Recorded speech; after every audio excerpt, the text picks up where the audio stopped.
Detroit. Please note, we have distributed instructions on how to access the virtual meeting and information on participating during the public comments section of the agenda. Please note the following. Upon joining the meeting, participants will join the meeting muted. Please do not start your video unless invited to do so by the host. Video or images deemed inappropriate by the chair will result in your dismissal from the meeting. To make a public comment, please complete the smart sheet form referenced on the board's agenda. You may raise your hand by clicking on participants in the attendees controls at the bottom of your computer screen. You will then see raise hand at the bottom of the participants list. Or you may dial *9 if you are participating by mobile device. You may use any one of these options by 4 p.m. to be acknowledged for public comment. Again, if participants would like to make a public comment, please complete the smart sheet form referenced on the board's agenda. Or you may raise your hand by clicking on participants in the attendee controls at the bottom of your computer screen. You will then see raise hand at the bottom of the participants list. Or you may dial *9 if you're participating by mobile device. You may utilize any of these options by 4 p.m. to be acknowledged for public comment.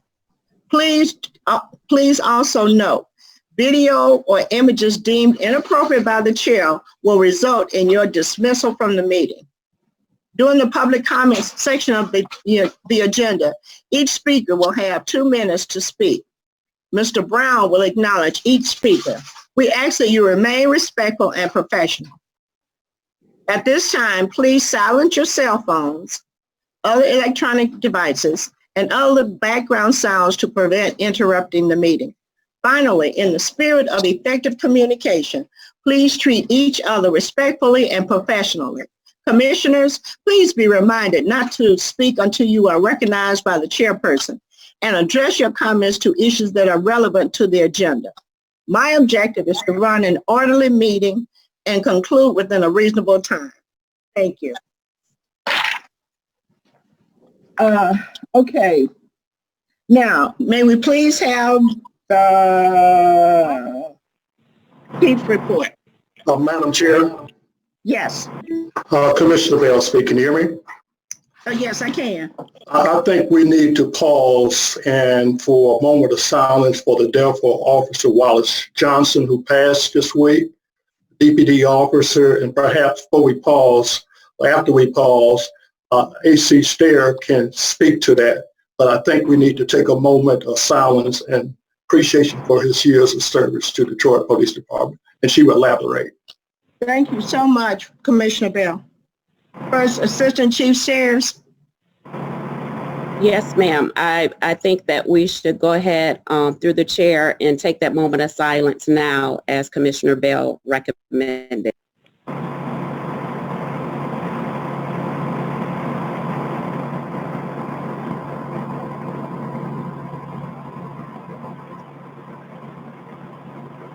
Thank you.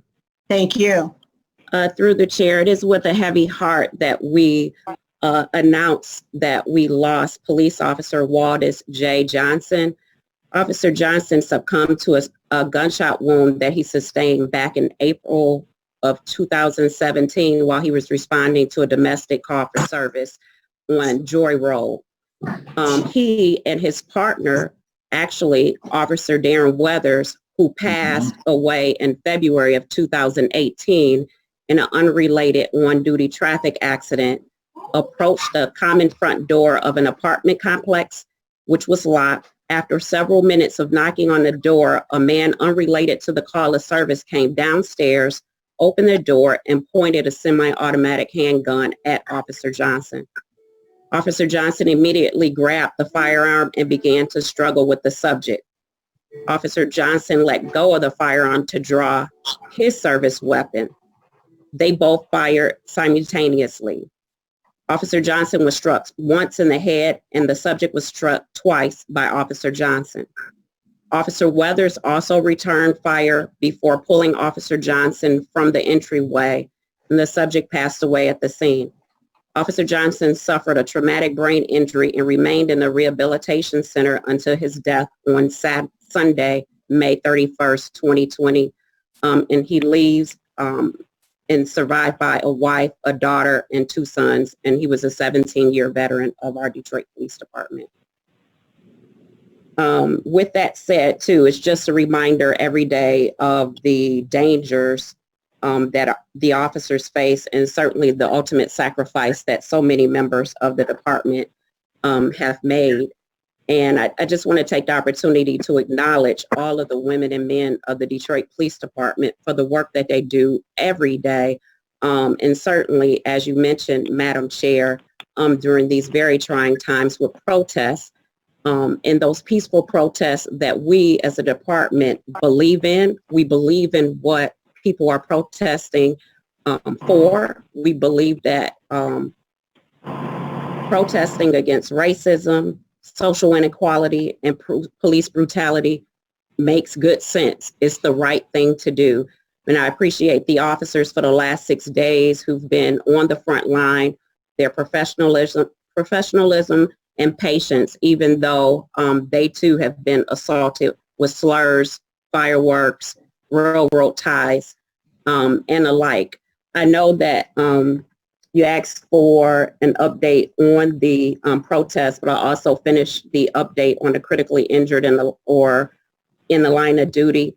There's police officer Christopher Thurston, who was in a horrific motorcycle accident back in July 2018. He is still off work and recovering from several surgeries that he's had. Police officer Philippe Batoon, BC, who was shot during an incident back in November of 2019. He was the partner of Rasheem McClain, who passed away during a shooting as well in the 12th precinct. Police officer Mark Robbins, assigned to traffic enforcement, is still recovering and off disabled and going through physical therapy after being in an accident where he was rear-ended by a driver.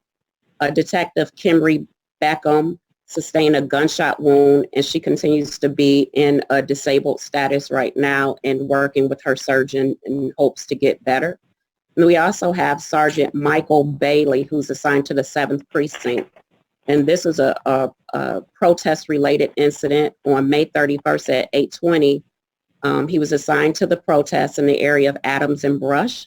While patrolling the area, he was assisting with detaining a protester, and he had injuries to his lower extremities. He had emergency surgery that night and has been released from the hospital and is at home recovering. By way of the protest, to give you some stats that started on Friday, May 29th, there were a total of 61 people that were arrested. Only 23 of those people, protesters, were Detroiters. On Saturday, May 30th, there were 83 people arrested. 21 of them were Detroit citizens. On Sunday, May 31st, 108 people were arrested. Of that 108, only 28 of them were Detroiters. On Monday, June 1st, 40 people were arrested and processed. Only 16 of that group was. And Tuesday, which was the last day that there was arrest associated with any protest, there were 127 people that were arrested. And of that, only 47 of them were citizens of the city of Detroit. On yesterday and every day, there's an assessment made based upon the intelligence that we receive as a department, whether there's going to be any plans for violence against the police or violence against citizens of the city of Detroit, or planned destruction of any property in the city of Detroit. In each instance, when the curfew was enforced, there was intelligence that would suggest that, and I'm sure that you all saw the news footage as well. However, on yesterday, there was absolutely no indication that there will be any violence with intelligence. I think because of the seeds that were planted a long time ago with the engagement of our community members, certainly our community leaders, certainly all of our clergy across our city, and the support of everyone else who's leaders in our community. During the assessment, the chief determined that the curfew did not have to be enforced. There was not one single arrest on yesterday, and I believe that it was the largest crowd that we've had thus far, and everything ended peaceful, and citizens walked away feeling like they were able to protest, because I believe that there were no agitators in that particular crowd on yesterday, as compared to the other days in which there were several people who had full intentions to protest peacefully, and they were able to do that. However, when agitators, what we know now from not just outside of our city, but in some cases as far away as Washington, D.C., Ohio, and Tennessee, began to agitate the crowd and again assault police officers. We had a police lieutenant who while sitting in his car, at least one protester threw M80 firecrackers at him. That person was arrested. We have a captain who on Friday, May 29th, was struck in the head with a brick and had somewhat of a concussion. He was hospitalized. Luckily, he returned home, and now actually he was at work on last night, working down in a protest, still working to try to keep our citizens safe. We also had an officer to sustain a couple abrasions. And then as far as damage to department property, our front lawn sign at DPSH was vandalized a couple times. And then we had 3 cars that had windows broken out over the last few days and major dents and spray paint. Other than that, if you think about some of the things that we've seen across the country by way of damage, by way of violence, by way of negative police interaction, the Detroit Police Department, I believe, has done a phenomenal job with trying to manage something which, again, we absolutely believe in free speech. We absolutely believe that there is racism, social injustice, and the fact that those officers in Minneapolis killed Mr. George is hurtful to each and every one of us.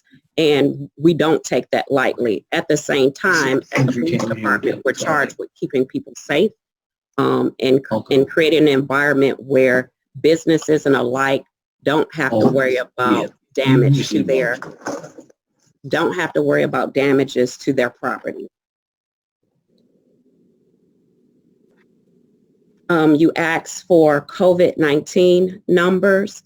As of today, there are only 25 members who are still off in quarantine or isolated. Keeping in mind that's tremendous as it compared to where we were back in March and early April, where we were getting close to the 700 number, not having those officers able to work. So with continued wearing of the mask and social distancing, we've made significant headways as it relates to keeping our members safe. It should note that one of the things that has happened since Friday with the protests, noticing that many of the protesters have not necessarily been wearing their PPE, that in some cases our members have even given PPE equipment so that they can keep themselves safe. Nonetheless, with hundreds of protesters out and about and us managing the protests, we're going to make sure that all of our members are retested to ensure that everyone is safe moving forward, to not reinfect each other, citizens or our families that we all care so much about.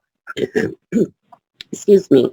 By way of crime, violent crime is up as of today 4%. Homicides, we've had 108. As of today, we're up 21 for a percentage of a 24% increase. Sexual assaults, we are down. We have 279 as of today. However, last year we were up to 375. That is a difference of 26%. The aggravated assaults, 3,815 today. Last year we had 544, or a difference of 271, so we're up 8%. Non-fatal shootings so far, 317 as of today. Last year, the same time, there were only 237 for a difference of 80, and we're up 34%, unfortunately, in non-fatal shootings. Robberies, we were at 237 last year. This year, we're at 317. And I'm sorry, my numbers are, I'm skipping through stuff. So robberies, we're at 816 this year. Last year, we're at 820 for a difference of 4.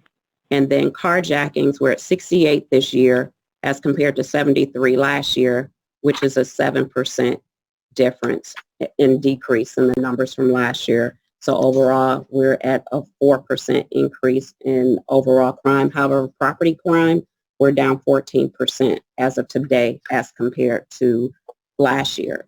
I also wanted to provide an update on the shootings of some young people that occurred in the recent weeks.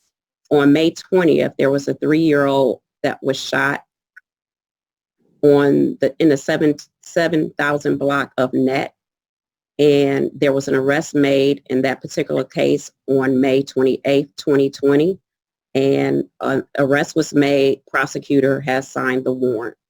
There was a double non-fatal shooting where an 8-year-old and a 28-year-old male were shot. That occurred in the 1900 block of 8 Mile. There was an arrest made on May 20th, and the subject has been charged accordingly in that case. 2 people were charged, actually. That concludes my report, Madam Chair. Thank you, First Assistant Chief Stairs. And on behalf of Chair Carter and the board, please extend our most profound and heartfelt condolences to the families of Officer Johnson and Officer Weber. And of course, we uplift and pray that those officers who stood fast during these most trying weeks in assisting peaceful protesting, we too want to say thank you for your service and thank you for your bravery. Commissioners, are there questions to First Assistant Chief Stairs? Yes. Commissioner Brown? Oh, Davis was first, but I'll jump in front of him. Okay, I'm sorry. Commissioner Davis, please. Okay. First question, as it relates to, I've been getting a lot of calls. In fact, I got 3 calls from out of state about reporters. What is the policy of dealing with reporters? Because I've heard that a number of reporters have been detained, or some reporters have been detained. Is there an intentional effort by DPD to detain reporters just doing their job?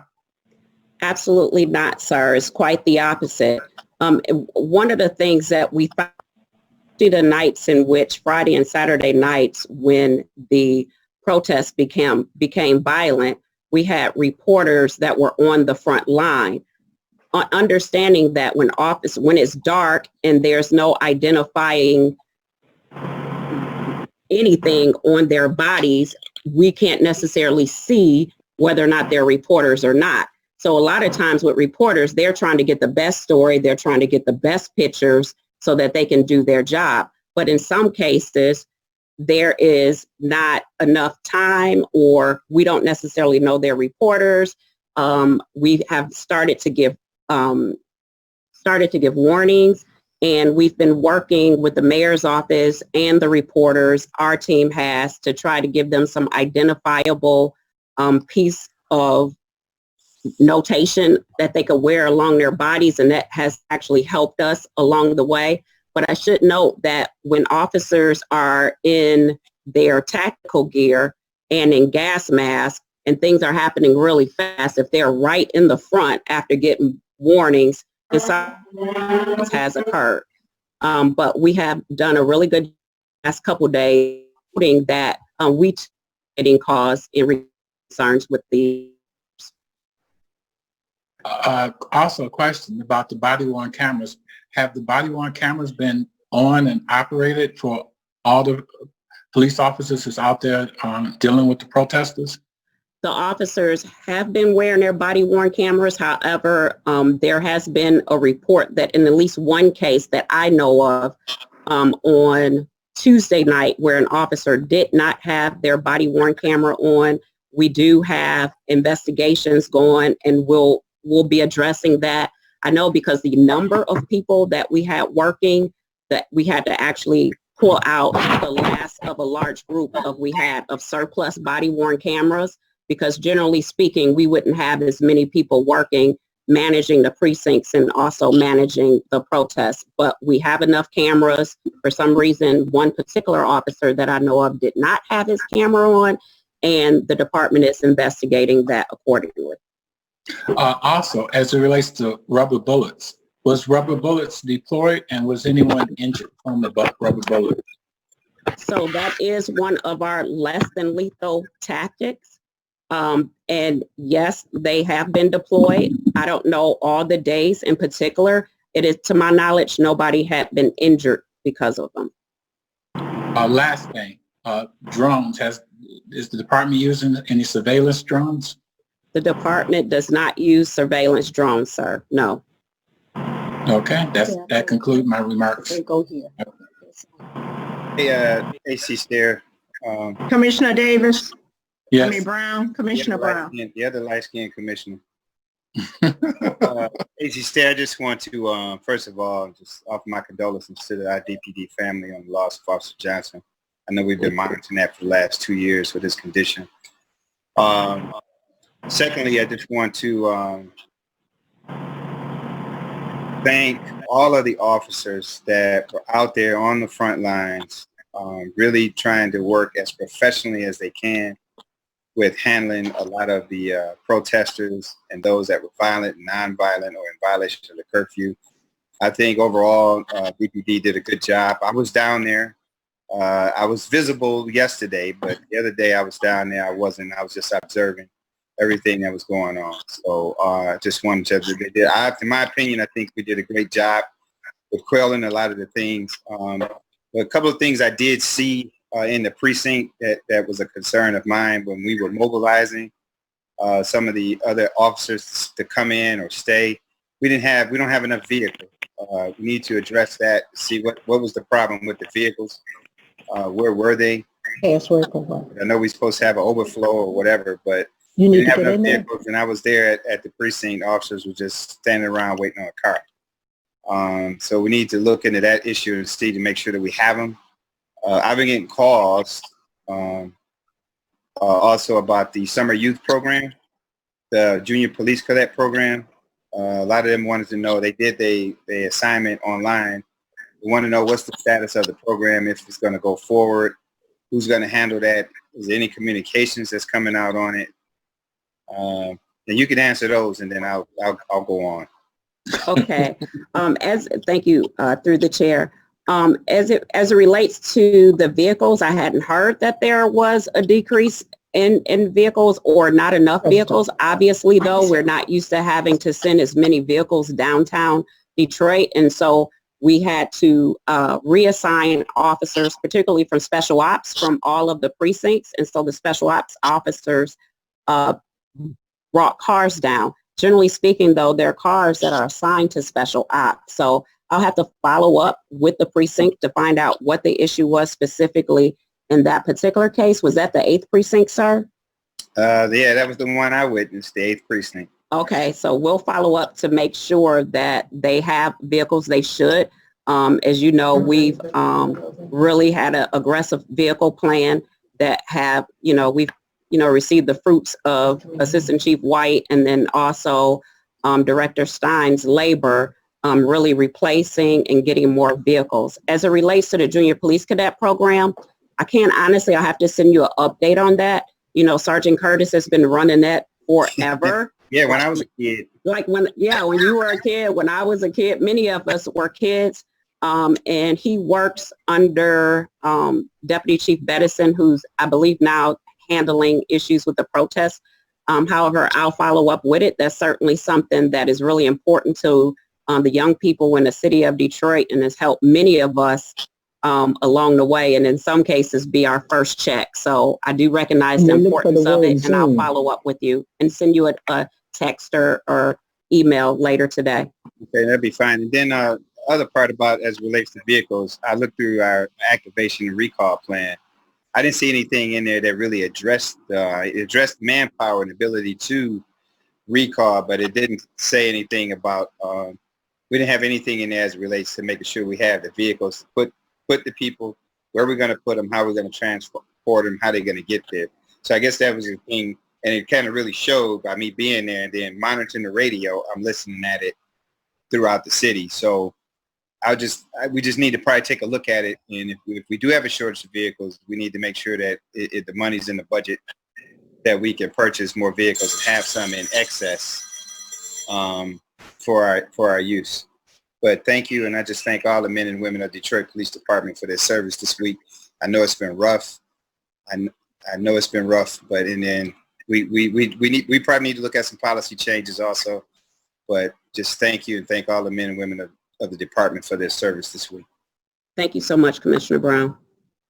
Thank you, Commissioner Brown and Davis, and First Assistant Chief Steer. Are there other questions from the commissioners? Madam Chair. Yes, Commissioner Bell. I just want to acknowledge the strategy, the tactics that DPD is using from the curfew. It's been a long ordeal. This is not a pretty picture. You're doing an outstanding job. I know the mayor mentioned about 28 cities have brought in National Guards and reserve and support. DPD has managed this completely day in and day out. And go there. So it's not an ideal situation. You can't plan for something like this. Mobilization does not cover all the details dealing with situations of this nature. When you raise the concern about this and that, it's a challenge in each event of this nature. So you're doing an outstanding job. I just want to say I'm really proud of how you're handling it. I just regret that some people addressed the issue about the curfew, but it was necessary. After dark, people was doing some crazy things in other cities. Are you watching this on a national level of what we're dealing with here, of potentiality of what could happen in Detroit? The community has stood up, the community leaders have stood up, and let's work together to try to deal with this situation. Thank you once again. Thank you so much. As you said, this is something that none of us ever could have imagined, but we're doing the best that we can. We have some incredible officers. We certainly have an incredible leader in our organization, and we really appreciate the support of the Board of Police Commissioners, and also the incredible citizens and community groups that have helped us to quell some of the issues that we've seen other places across our country. Thank you, Commissioner Bell. And again, First Assistant Chief Steer. Any other questions or comments from the board? Yes, Commissioner Burton. Yes, Commissioner Burton. I have a few questions, by the way. One of the few questions that I have is, this is based off of constituents in the 5th District and constituents across the city of Detroit. We'd like to know, does the Detroit Police Department have a policy for receiving military equipment from the federal government? Does the Detroit Police Department have an inventory of that equipment? And for every time they was deployed? Through the chair, it is not my belief that we have a policy that allows for military equipment, receipt of military equipment. Is there specific equipment? And then I could, have Commander Bliss, who's on the call now, talk to that as it relates to policy, as he helps us to write the policy. Have the Detroit Police Department kept a record or a log or inventory of equipment every time it was deployed? Through the chair, yes, in order to maintain the level of equipment needed for incidents like this, we would have to, so that we could purchase, if necessary, additional equipment. You know, right now, many citizens across the city of Detroit feel that we have to demilitarize the police for having armored vehicles such as tanks, tear gas. Tear gas is something that is used. It's not even used or welcome during wartime. But then you're talking about facial recognition and Stingray, which is a base station. This type of military equipment is really killing and destroying the Black and brown community as far as having trust in the Detroit Police Department.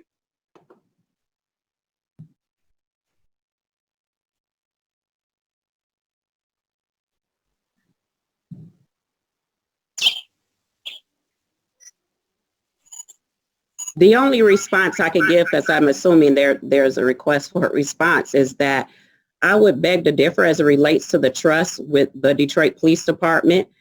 Today, in these last 6 days that we've been involved in these protests, yesterday, like I said, they were very, very peaceful. There was no violence of anybody from anybody who protested yesterday, and thus they were allowed to protest for as long as they wanted, and that the relationships that we have with our citizens in the city of Detroit are beyond those that any of us have imagined. And quite frankly, as long as I've been on the police department, which is now a quarter of a century, this is probably the best relationships that we've had in a very long time. And it's because of the seeds that were planted several years ago so that we would not have to expect to develop relationships with community members today. Those relationships have been formed and worked on and nurtured for years.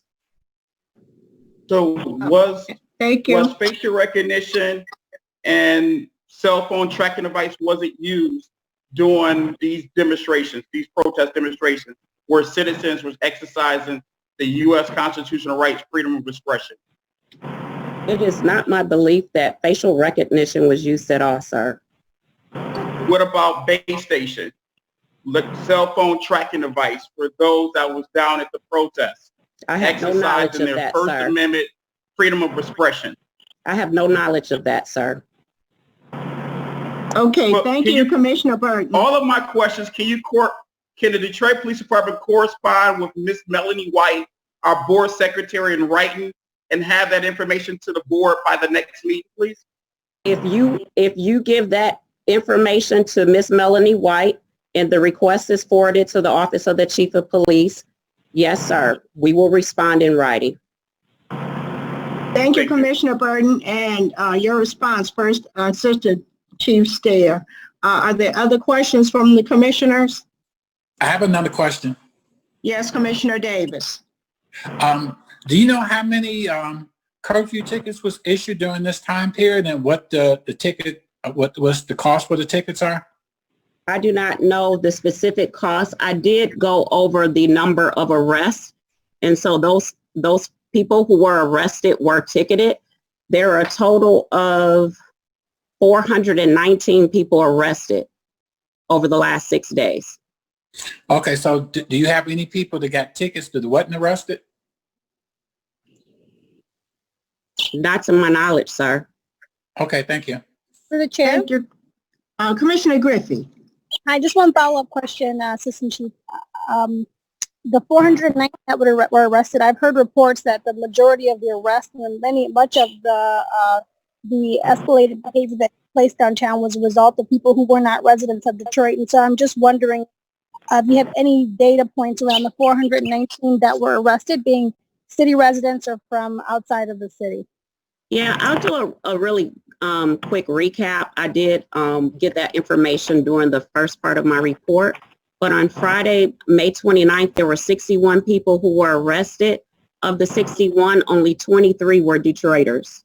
On Saturday, the 30th, 83 people were arrested. Only 21 of that 83 were Detroiters. Sunday, 108 people were arrested. Of that, 28 were Detroiters. On Monday the 1st, 40 people. Of that 40, 16. And on Tuesday, June 2nd, 127, I'm sorry, ma'am, and only 47 of that 127 were actually Detroiters. So as you can see, there's a small percentage of Detroiters participating in the particular days and where there was violence and aggression. Okay, thank you for reiterating that information. I appreciate it. Yes, ma'am. Thank you, Commissioner Griffey. And again, First Assistant Chief Steer. Any other questions from the commissioners? Yes. To whom am I speaking? To whom am I speaking?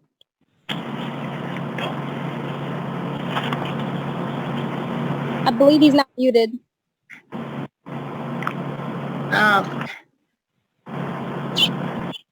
Okay, well, we'll go on at this time. This is Commissioner Burton. I have a question. Okay, let me say this, Commissioner Burton. We can't always hear you. Now, you say that you have a question. May we please have that question? Yes, Madam Chair. Apparently, someone from the Board of Police Commissioner staff is constantly muting my mic. The question, approximately out of the 419 arrests that were made here in the city of Detroit, when citizens were exercising their First Amendment rights, freedom of expression, freedom of speech, how many of them actually lived in the state of Michigan?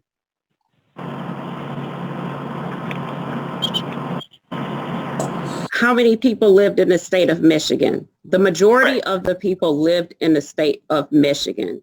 However, we did have a few protesters during the days when, yes, again, I'll reiterate the fact that we've had peaceful protests. At the same time, there have been many agitators involved in the congregation. And because of that, that is the reason for the arrest.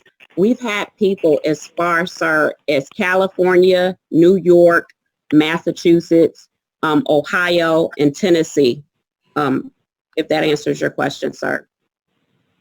Thank you, Commissioner Burton and First Assistant Chief Steers.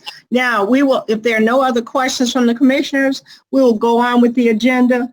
And the next item on the agenda is the OCI Interim Chief Investigator Lawrence Arkbart's report.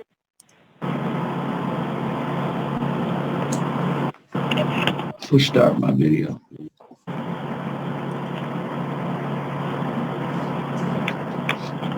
Mr. Arkbart? Yes, I'm right here.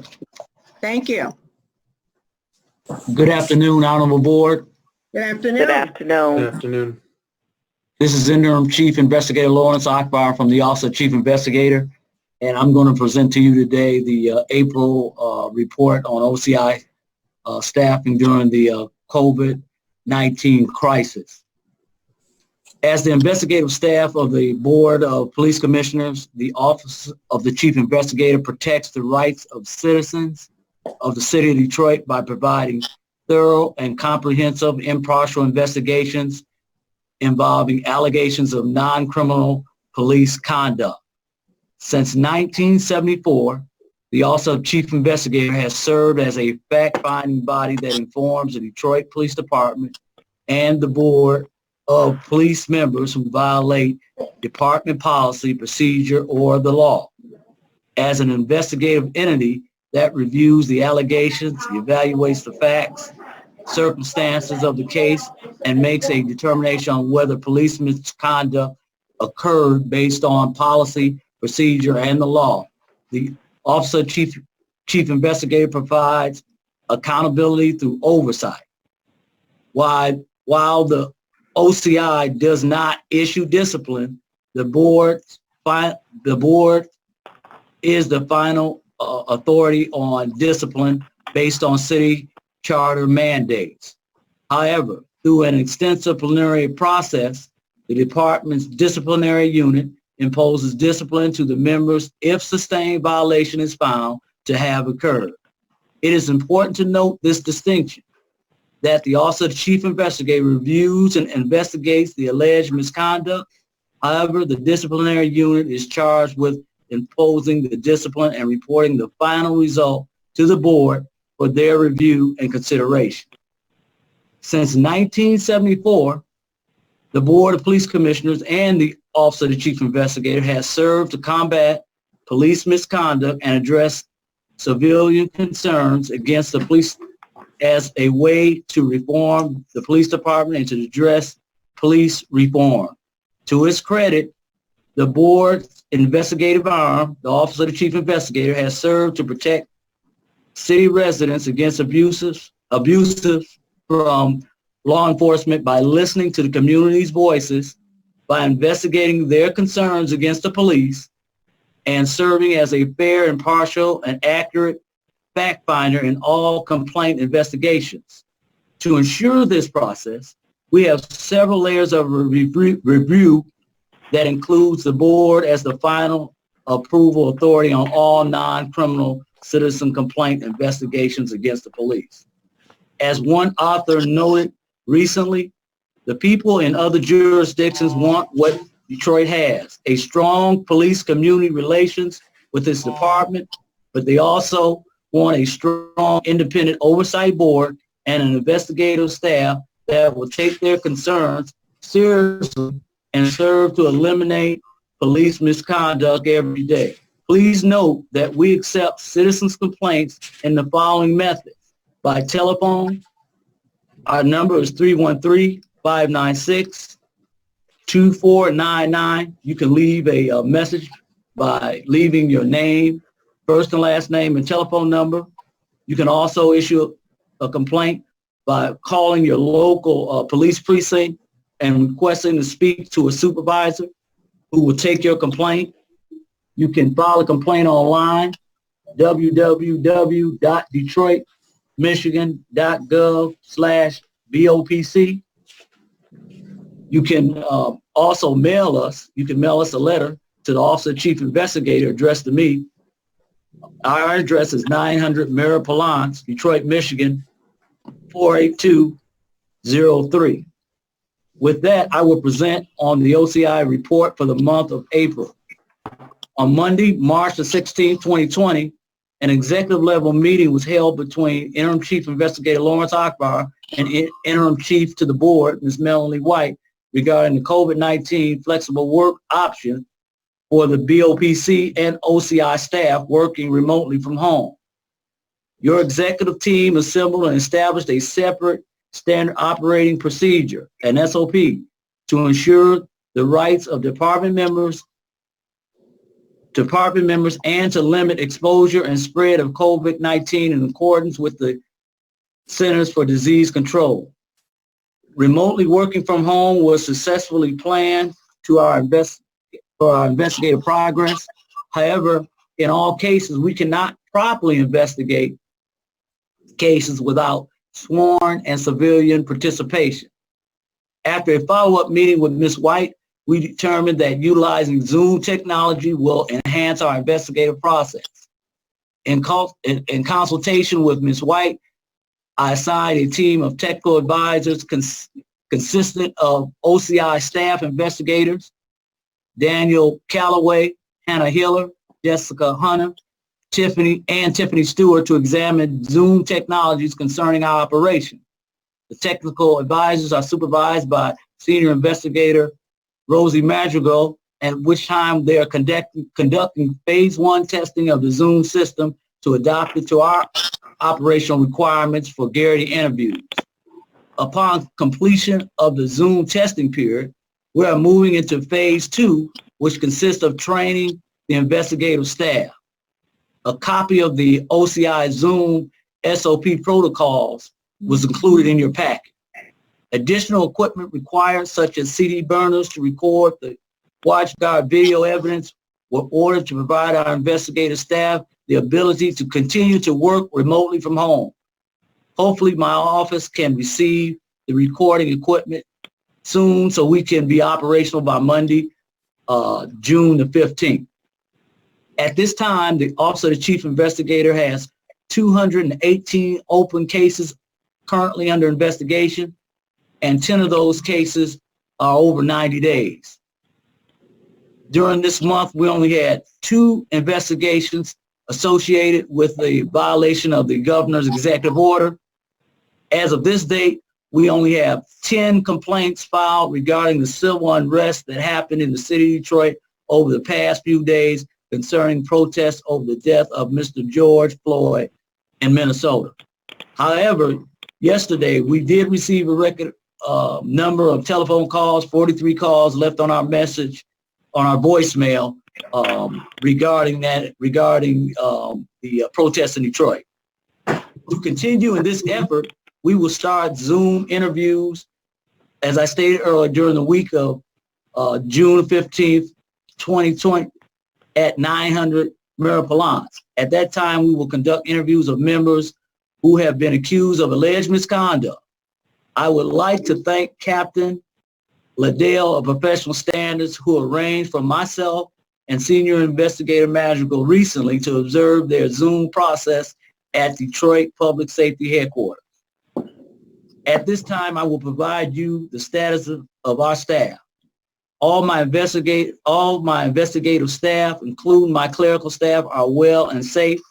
The General Service Division crew continues to clean and sanitize our facility 7 days a week, twice a day.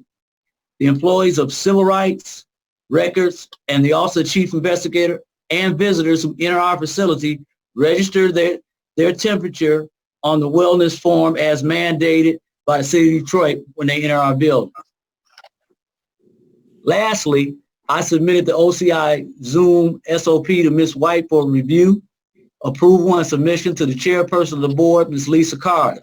I also submitted a revised Zoom Garrity interview script, a revised official Garrity notification for the Detroit Police Officers Association members and the Lieutenants and Sergeants Association members to Ms. White for review and approval. In closing, I updated the Honorable Board on the following: updates on my activity during the month of April, updates on OCI staff operations, updates on OCI citizen complaint case summary statistics. All of the documents pertaining to my presentation are included in your packet. I also have provided you with the OCI data and statistics for the month of April 2020. I thank you for your time, your patience, and your support. At this time, I can take questions from the Honorable Board. Thank you, Interim Chief Investigator Lawrence Arkbark.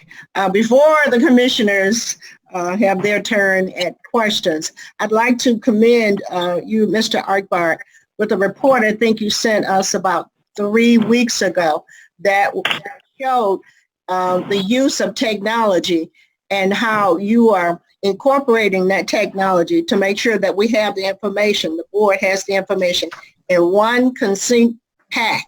All you have to do is click on whichever title or item it is we as commissioners are attempting to read and to understand.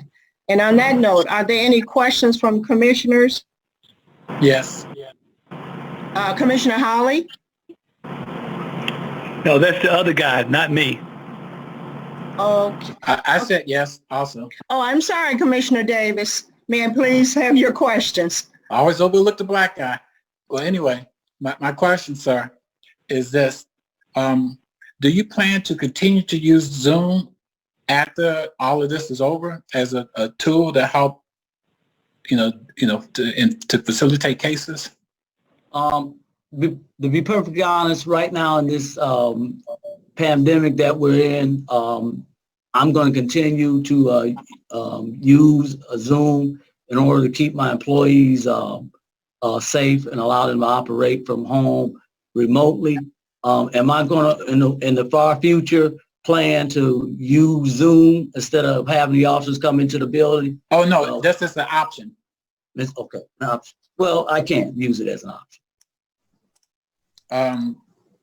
Also, have you expanded the number of people just reading cases? I know principally you were saying it's principally me and Bell reading the cases. Well, I'm gonna. We have as you well know, we have a new commissioner, and we will get together and he will receive training with respect to the cases. So you will get some relief. Thank you, Okay. Commissioner Davis and Mr. Akbar. Are there other questions from the commissioners? Okay, again, Yes. Commissioner Burton. Commissioner Burton, are you requesting to have your questions responded to? Yes, I have a question I'd like to raise. Okay, for those, Commissioner Burton, 10 seconds, and I don't mean to interrupt. Ms. White just shared that there are 39 people waiting to ask questions. So we want to make sure that there's sufficient time to get to those various citizens. And on that note, Commissioner Burton, thank you. You may ask your question. Madam Chair, number one is, as elected official, I speak on behalf of the citizens of Detroit. So, to say you have 10 seconds, that's very inappropriate and unprofessional of yourself as a chair, because I speak for the 700,000 citizens live in the city of Detroit, along with the 100,000 people that live in the 5th district. So when you silence me, you are shutting down democracy, and you are disenfranchising the voices of majority Detroit.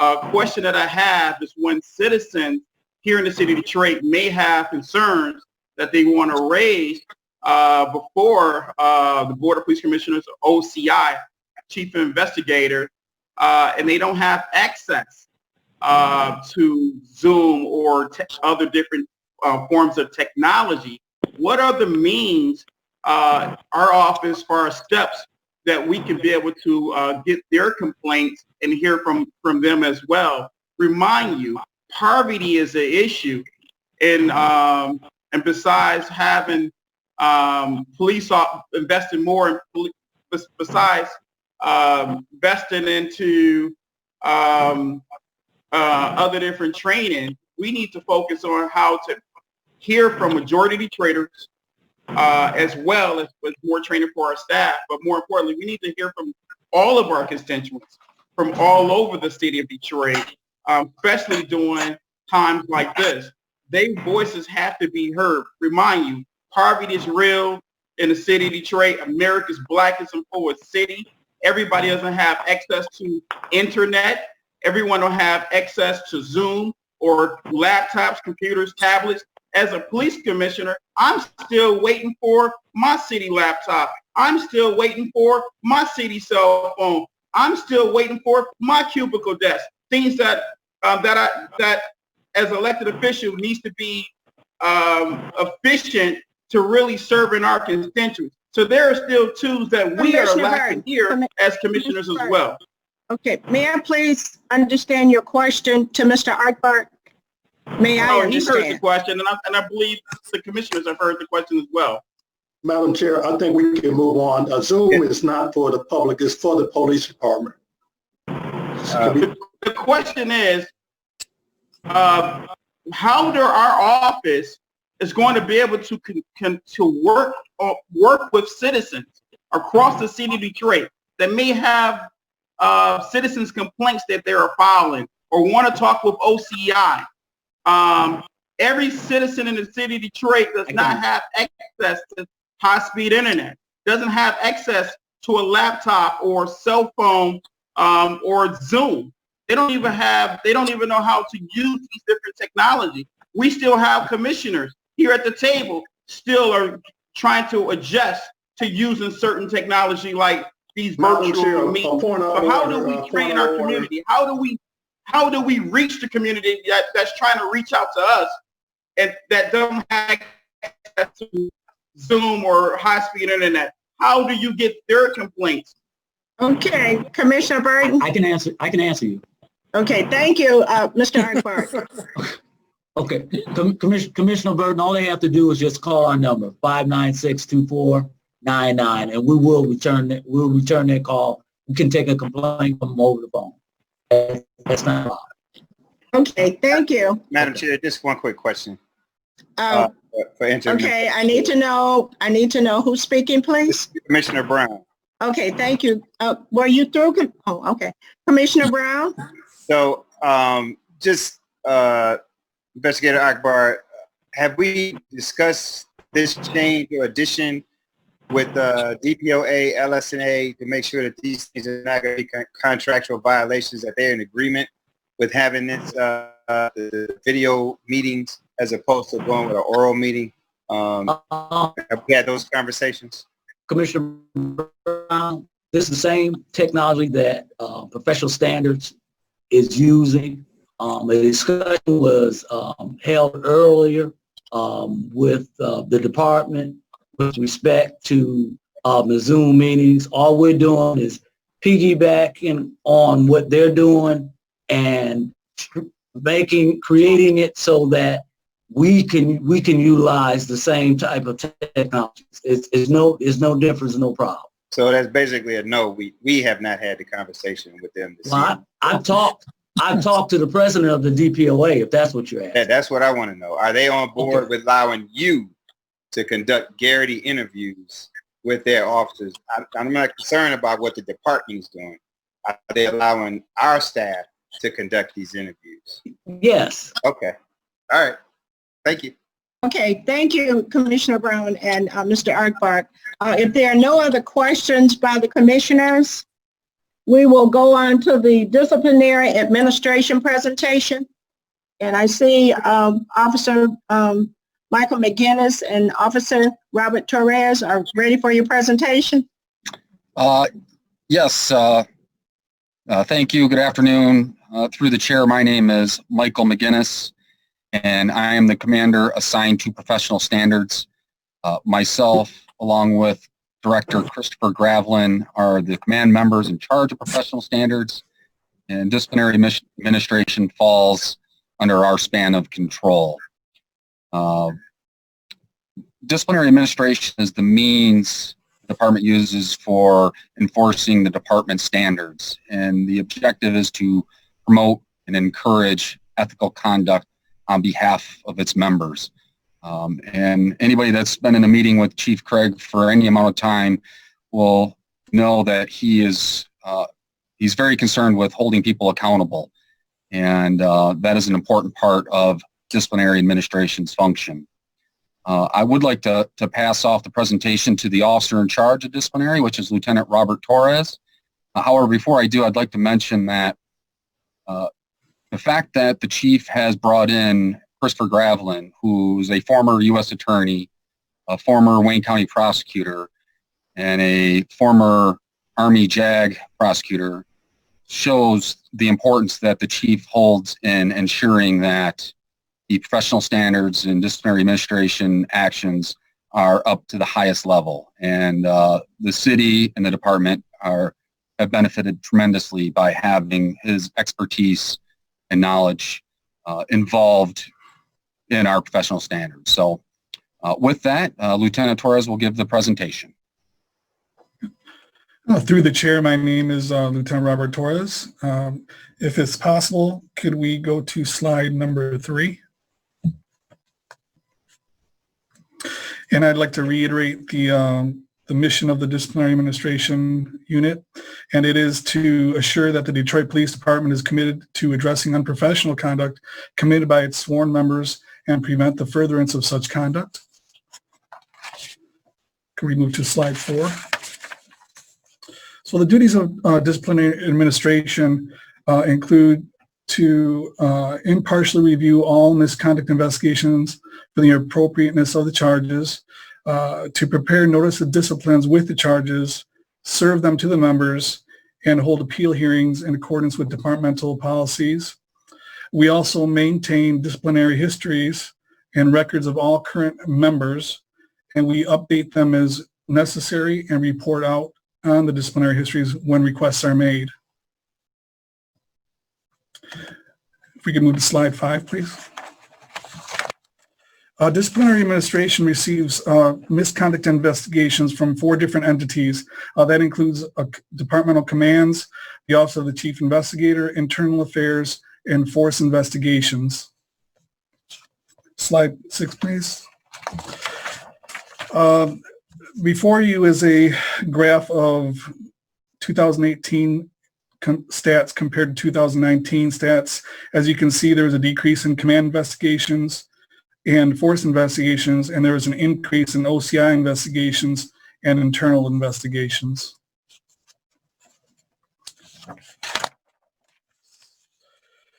The disciplinary matrix, the violations from disciplinary matrix come directly from the department manual, and more specifically the code of conduct. When we look at the matrix, each violation has a presumptive penalty, but based on the member's history compared to the disciplinary matrix, the penalty may be aggravated or mitigated.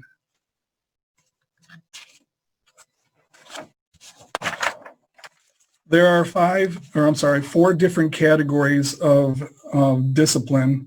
As you can see, category A is conduct that has a minimal impact on the operations of the department. An example of that would be a BWC violation. Category B is conduct that has a significant negative impact on the operations of the department.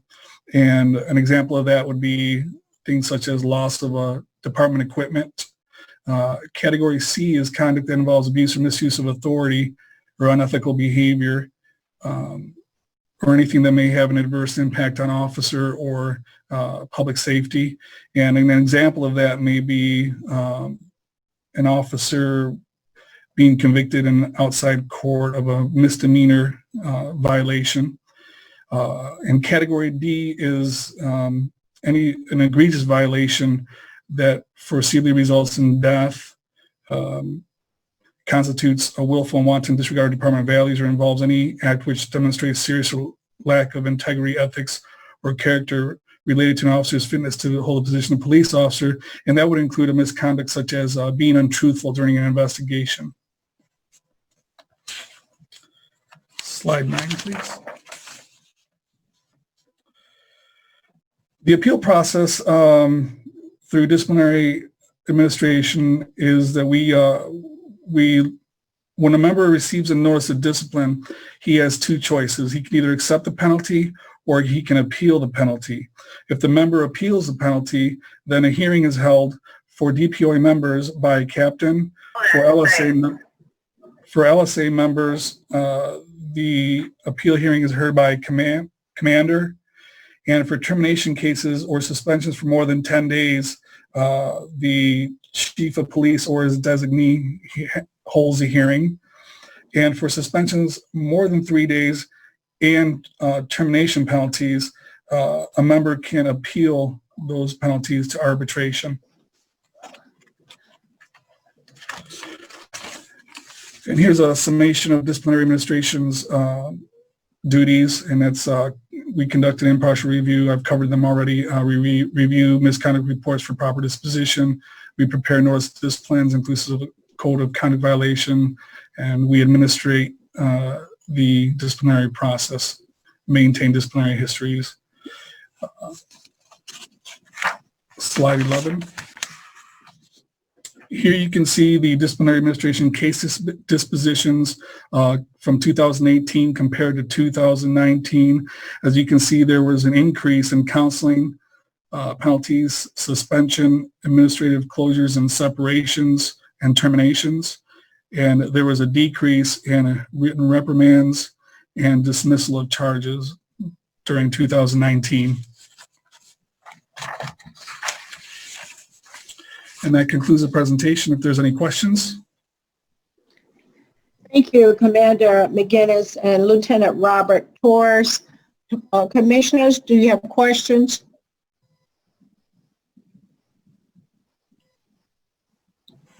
Commissioner Brown. Commissioner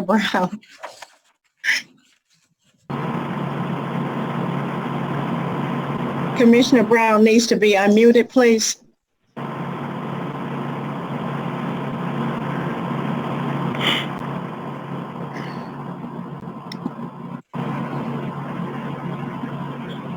Ms. White, can you hear me? All right, she got it. There it is. Thank you for your patience, Commissioner Brown. Oh, I'm good. Hey, Commander, thanks for the report and the information.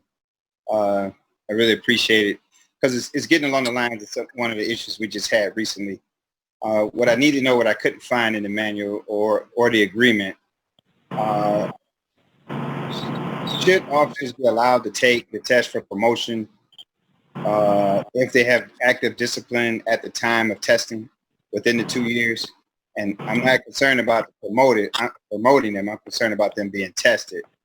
That was one of the issues that came up that I was concerned about with the dates of a lot of things that was going on, is that if they had the discipline within the 2 years, should they be allowed to take the test? And apparently that's slipping through the cracks. The second thing was, well, answer that for me and I'll think about the other one. Yes, sir.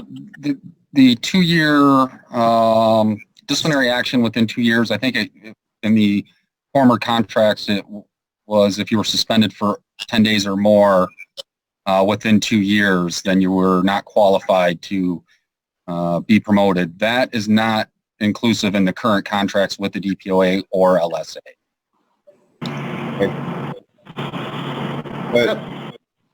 But it was just, I'm sorry, Madam Chair, just one more thing. I just want to make sure I get this clear before we go on this track. Okay. Because you can see as a result of the issues that arose out of Minneapolis was some ongoing on issues that were not addressed, and that's why we're at the result where we are now. So my concern just should that be a direct policy change with the board and the department, or do we need to put that back into the contract of current disciplinary issues within 2 years? Well, sir, unfortunately, I'm not in a position to answer that as far as what the department's position is. I think that's something that would require being negotiated on with the unions. What I am able to say is, in looking at the stats over the last couple of years, we've increased our enforcement and penalties in an attempt to try to improve the conduct of the members. And I think that we are reaping the rewards right now of those actions. But as far as for contract discussions, that's unfortunately I'm not able to speak on that. Okay. Thank you. Yeah, right. Thank you, Commander McGinnis. I see you're anxious to answer first, Assistant Chief Stair. Yes, ma'am. I would just reiterate what Commander McGinnis stated in regards to items such as that being something that would have to be negotiated with the unions on the department. But also, I think, if I understood the commissioner correctly, his question really was about people not even being able to take the exam if they had such discipline. I believe that was the question. And we talked briefly about this when we had a short call on last week. And one of the issues with not allowing a member to not take the exam is that if they have open discipline, is that the discipline could be determined to, they may not get any days, they may not get it any time. And then if we were to ever go back to the 2 years and 10 days, you could very well sit on a promotional list for 3 years, depending upon when the city and the department is able to give a promotional exam. And then that would be considered, in my position, to be unfair, especially if a member would be skipped over from allowed to take the exam just because they had some open discipline. But I do understand your point of view, sir. Okay. Thank you, First Assistant Chief Stair. Commissioner Davis, did I see that you were trying to chime in on this? No? Nope. Okay, are there other questions by the commissioners? Thank you, Commander McGinnis and Lieutenant Robert Torres for your presentation, and obviously First Assistant Chief Stair for your input to help us better understand this process. Yes, ma'am. Now, the next thing on the agenda is the report from the interim board secretary. Madam Chair, I will respectfully request the waiver of the board secretary report at this time. We have it in writing, and since we have so many people, we need to move the agenda. If that was a motion, I'd second that. Okay, it's been moved and second that we, the Board of Police Commissioners, move on because we do. It's just going with common consent. I would agree with that, Madam Chair. Right. Because we do, Board of Police Commissioners, we do have the Secretary's report within our emails. So there's a second. Are we going to have a roll call vote? It's not a vote. It's not a motion, ma'am. Just move on. Ms. White? We can just move on. We can just move on, Madam Chair. We don't need to vote on it. Yes, Who is that talking at me without getting my permission? Commissioner Brown, that's you Let the woman run it. Let her run it. I'll leave her alone. Yes, Dad. Okay, we will move on because again, it's the urgency at this point to hear from our constituents. No unfinished business? No new business? Through the chair. Commissioner Griffin, new business? Yes, I would like to, I think given what's going on right now, I've been doing a lot of research and just looking at our use of force continuum and looking at our disciplinary guidelines. And I think due to the tragic events that we know recently happened with George Floyd, but have been happening for decades in terms of law enforcement, I think there are some policies that we need to consider adding to our manual directive around use of force, specifically related to a couple of things. One, I think that we need to revise our policy to require de-escalation procedures, not to just suggest that they happen. Two, I think that we need to require that officers that are present who witness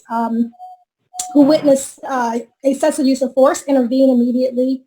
And then finally, I'd like to revise the policy to ensure that officers have to report when they threaten civilians with a weapon. I think that's a leading indicator that we can use to leverage to know if there's an issue that's arising.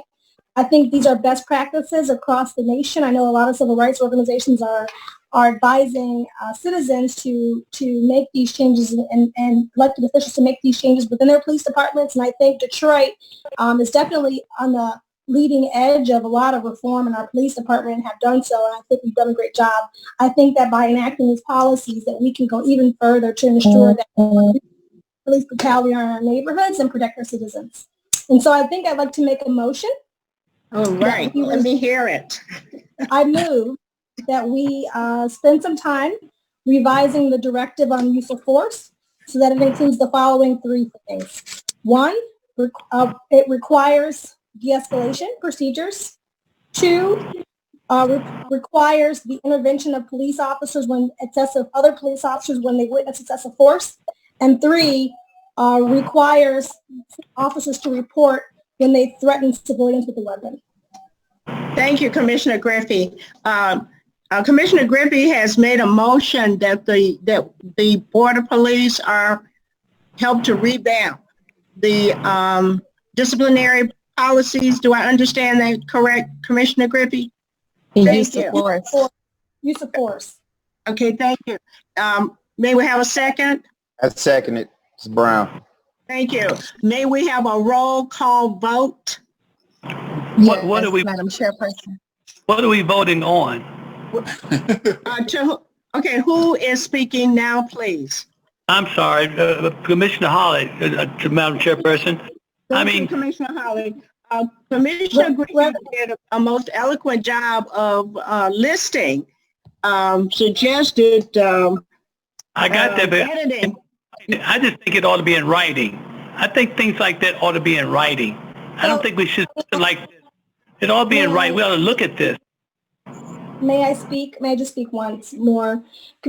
Vice Chair, my motion, I think we have to have a little discussion before we vote, but the discussion portion of the motion, I would like to ask that our policy director, part of my motion is that the policy director come back with these things in writing in the directive that we can then vote on at this time. I'm voting that we move for our staff to then adjust the directive as follows. That we can That's how I bring the best out of you. I bring the best out. You got Thank you, it. Commissioner Holly. Okay, Commissioner Griffin, then do I understand that you amended your motion? I thought I stated that, but in case it was unclear, I can't amend it. Okay, thank you. Okay, But I do now, agree that we need to look at the language so that we're all clear. okay, thank you, Commissioner Griffey, who has amended her motion. Is there a second? I second it. Brown again. Discussion? I call the Okay. question. Commissioner Davis? I call the question. Oh, thank you. Ms. White, may we have a roll call vote? Yes, Madam Chairperson. Commissioner Bell, Yay. Commissioner Brown, Yes. Commissioner Brooks, Yes. Commissioner Birch, Commissioner Burton, Yes. Commissioner Davis, Yes. Commissioner Griffey, Yes. Commissioner Hernandez, Yes. Commissioner Holly. Yes. Madam Chairperson, the vote passed. Thank you. And thank you so much, Commissioner Griffey. for, Madam Chair? Thank you, Commissioner Griffey, for extending Holly. that motion. And Holly. Madam Chair? Yes, Commissioner Holly. Commissioner Holly? Yes, I said, and thank me too. Thank you, Commissioner. Okay, thank you. Through the Commissioner chair. Burton? Oh, I'm sorry. Oh, Hi, Madam Chair. yes, Commissioner Burton. I move that that we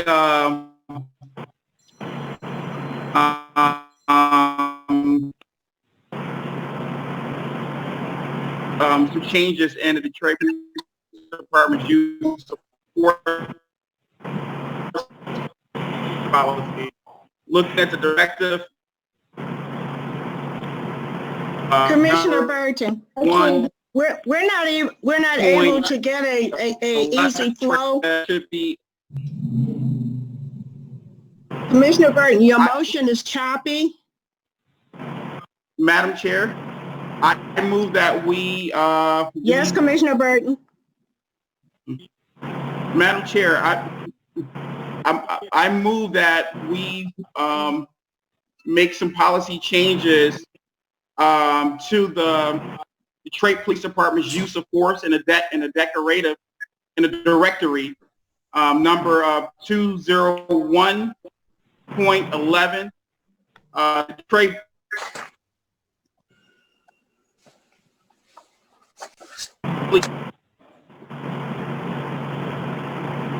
Madam Chair, Yes, Commissioner Griffey.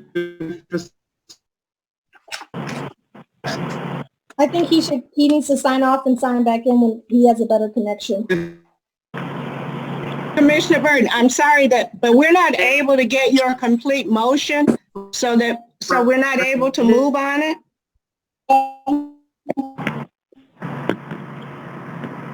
Through the chair. Yes, first, Commissioner Burton, we're going to go on to First Assistant Chief Stair. Thank you, ma'am. Through the chair, I just wanted to make sure that it's clear that when officers acquire a target, that is one of the things that Commissioner Griffey brought to light. There is reporting of that is required based upon our use of force policy. Yeah, so I'm sorry, through the chair. Just want to respond, First Assistant Chief. I'm aware that there is reporting that's required in the directive, and I think that is good. My motion was to extend reporting, which I did not see listed in the directive, so that when they threatened the use of a weapon, they had to report, not just when they actually used it. Through the chair, I guess I would have to understand and get a better example. I know we can talk through it offline, madam.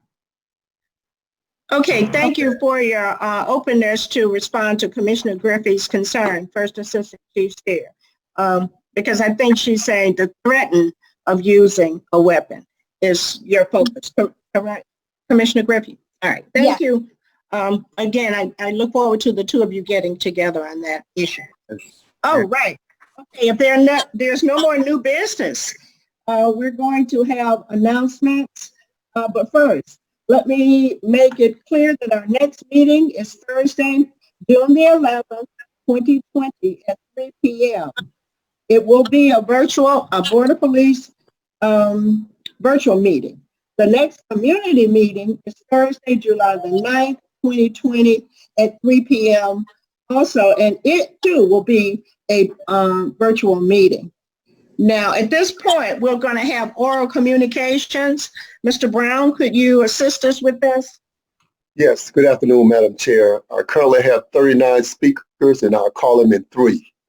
Your first speaker will be Mr. Mark Young, followed by Mr. Eric Blunt, followed by Mr. Stephen Grady. Thank you.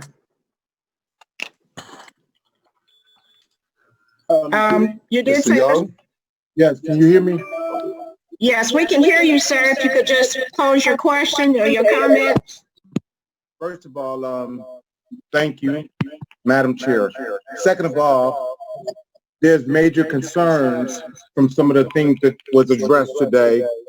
This is not the forum for me to discuss them. But what I will comment on is that the board should be very proud of the men and women of the Detroit Police Department. First, they battled a pandemic, and now they're battling a crisis. Those men and women need all the support that we can give them right now. They're working tirelessly. We do need to have some discussions offline. I'm not a pontificator. I want to see things done the right way for the city. Thank you. Thank you, Lieutenant Young. The next person, Mr. Brown? Yes, Mr. Blunt.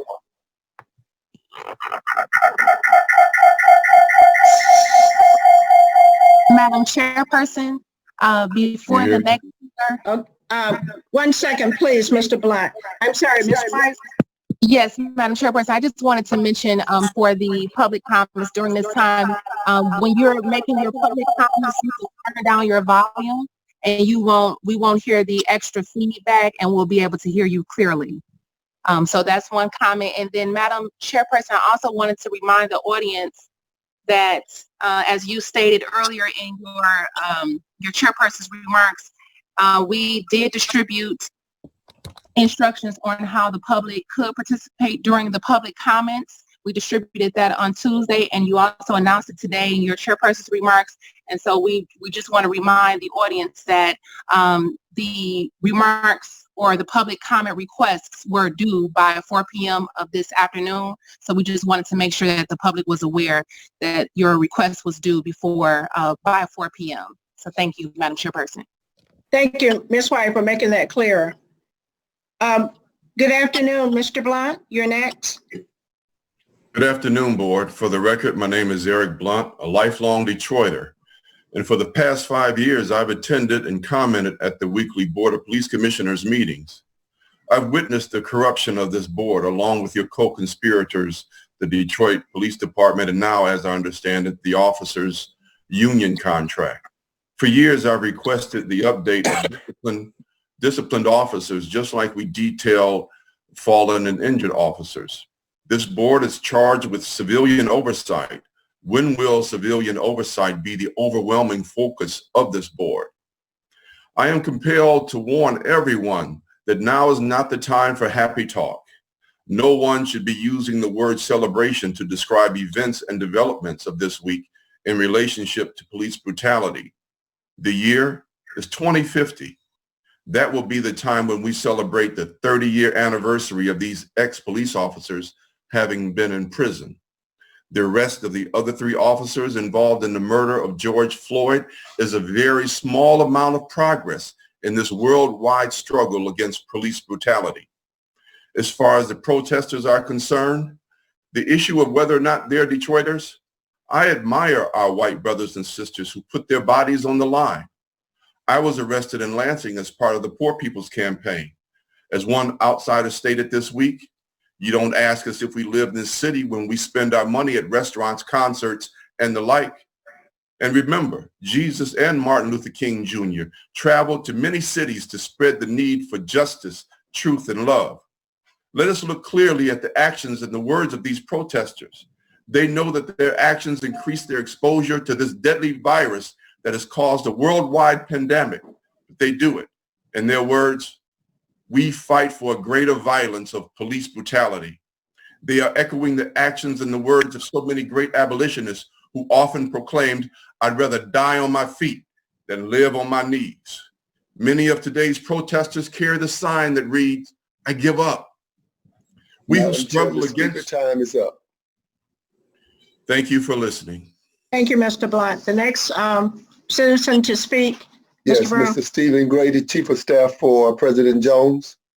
Thank you. Mr. Grady. Thank you so much, Madam Chair, to our Board of Police Commissioners. I appreciate you all so much giving me an opportunity. I just want to speak about the incidents of the last 6 days. Our city literally avoided a total collapse. I was 10 years old when the civil unrest in Detroit happened in 1967.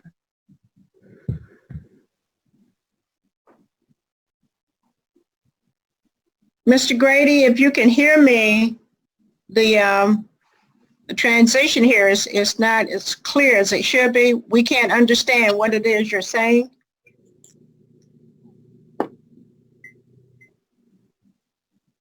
Madam Chair, we'll locate him again and bring him back up. We'll go to the next 3, Madam Chair.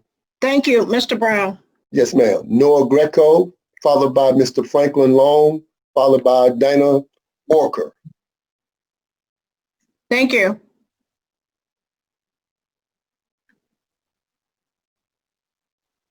Mr. Greco? Yes, I'm here. Can you hear me? Thank you. Yes, we can.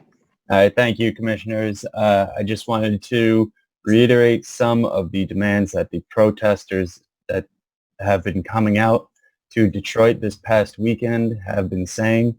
The first is to defund and disarm the police. 15% of the city budget goes to police, and this is paid for by slashing funding for social services.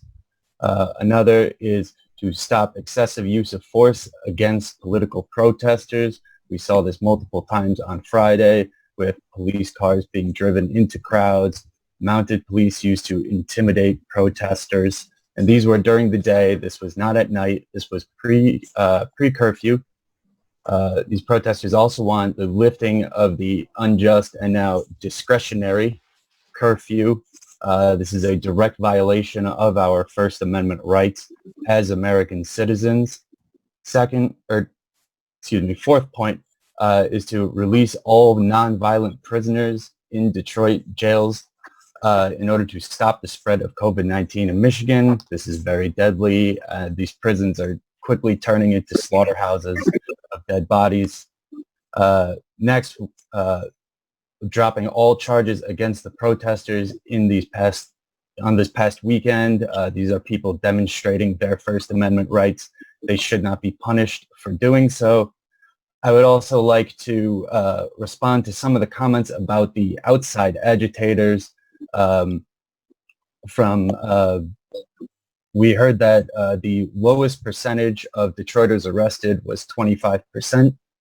That means roughly 75% of the people arrested in these protests were outside of Detroit. I would like to call attention to the fact that roughly 70% of all Detroit police officers live outside of the city of Detroit, especially 90% of white police officers who live outside of the city of Detroit. If we want to talk about outside agitators, thank you for your time.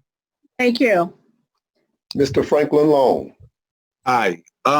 There's a couple things. I was there for the peaceful protests, and one part was kind of weird to me. I do understand when they get out of hand, you guys, as far as police, you got to do what you got to do to get the bad ones out the way. But I was there peacefully, and in my case, I wear a machine. I have heart failure. And I felt uncomfortable just trying to do a peaceful protest, on my knees, and it was threatening, with the mace and rubber bullets. Like, I think they should just be cautious. If they want to attack someone, only attack the ones who doing that. If you're on your knees, like I said, you never know the person's condition. Like I said, I got heart failure and I wear a machine, and I'm doing peaceful protests. I can't, it just make me feel odd. Even now, I wanted to go to one to go back again today, but hearing all this, it's just crazy. It's like, again, I understand they're tearing up the city. Do what you got to do. But for people on their knees and not doing nothing, mace, you got them tied behind their back, burning, all of that. It's like they're doing too much. So that's it. Thank you, Mr. Long. Next speaker, Mr. Brown. Yes. Mr. or Mrs. Daniel Oker.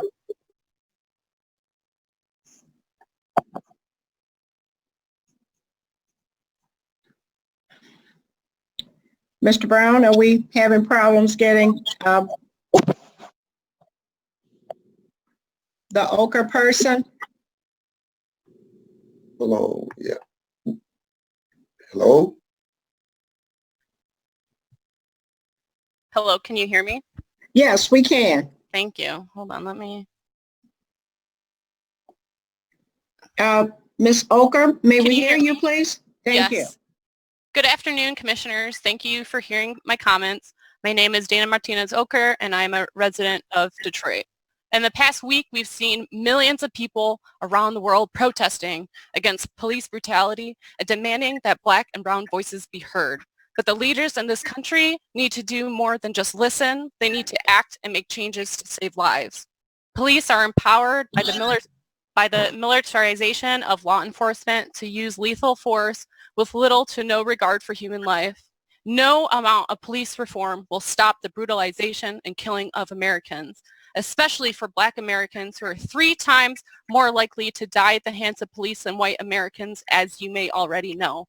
If we all truly believe that Black and brown lives matter, then we need to redirect the bloated DPD funds, like the $9 million being spent on facial recognition system that is known to be racially biased, into investing in Black and brown communities by providing substantial housing, education, healthcare, and other vital social services. With a $330 million police budget, there is room to make these changes.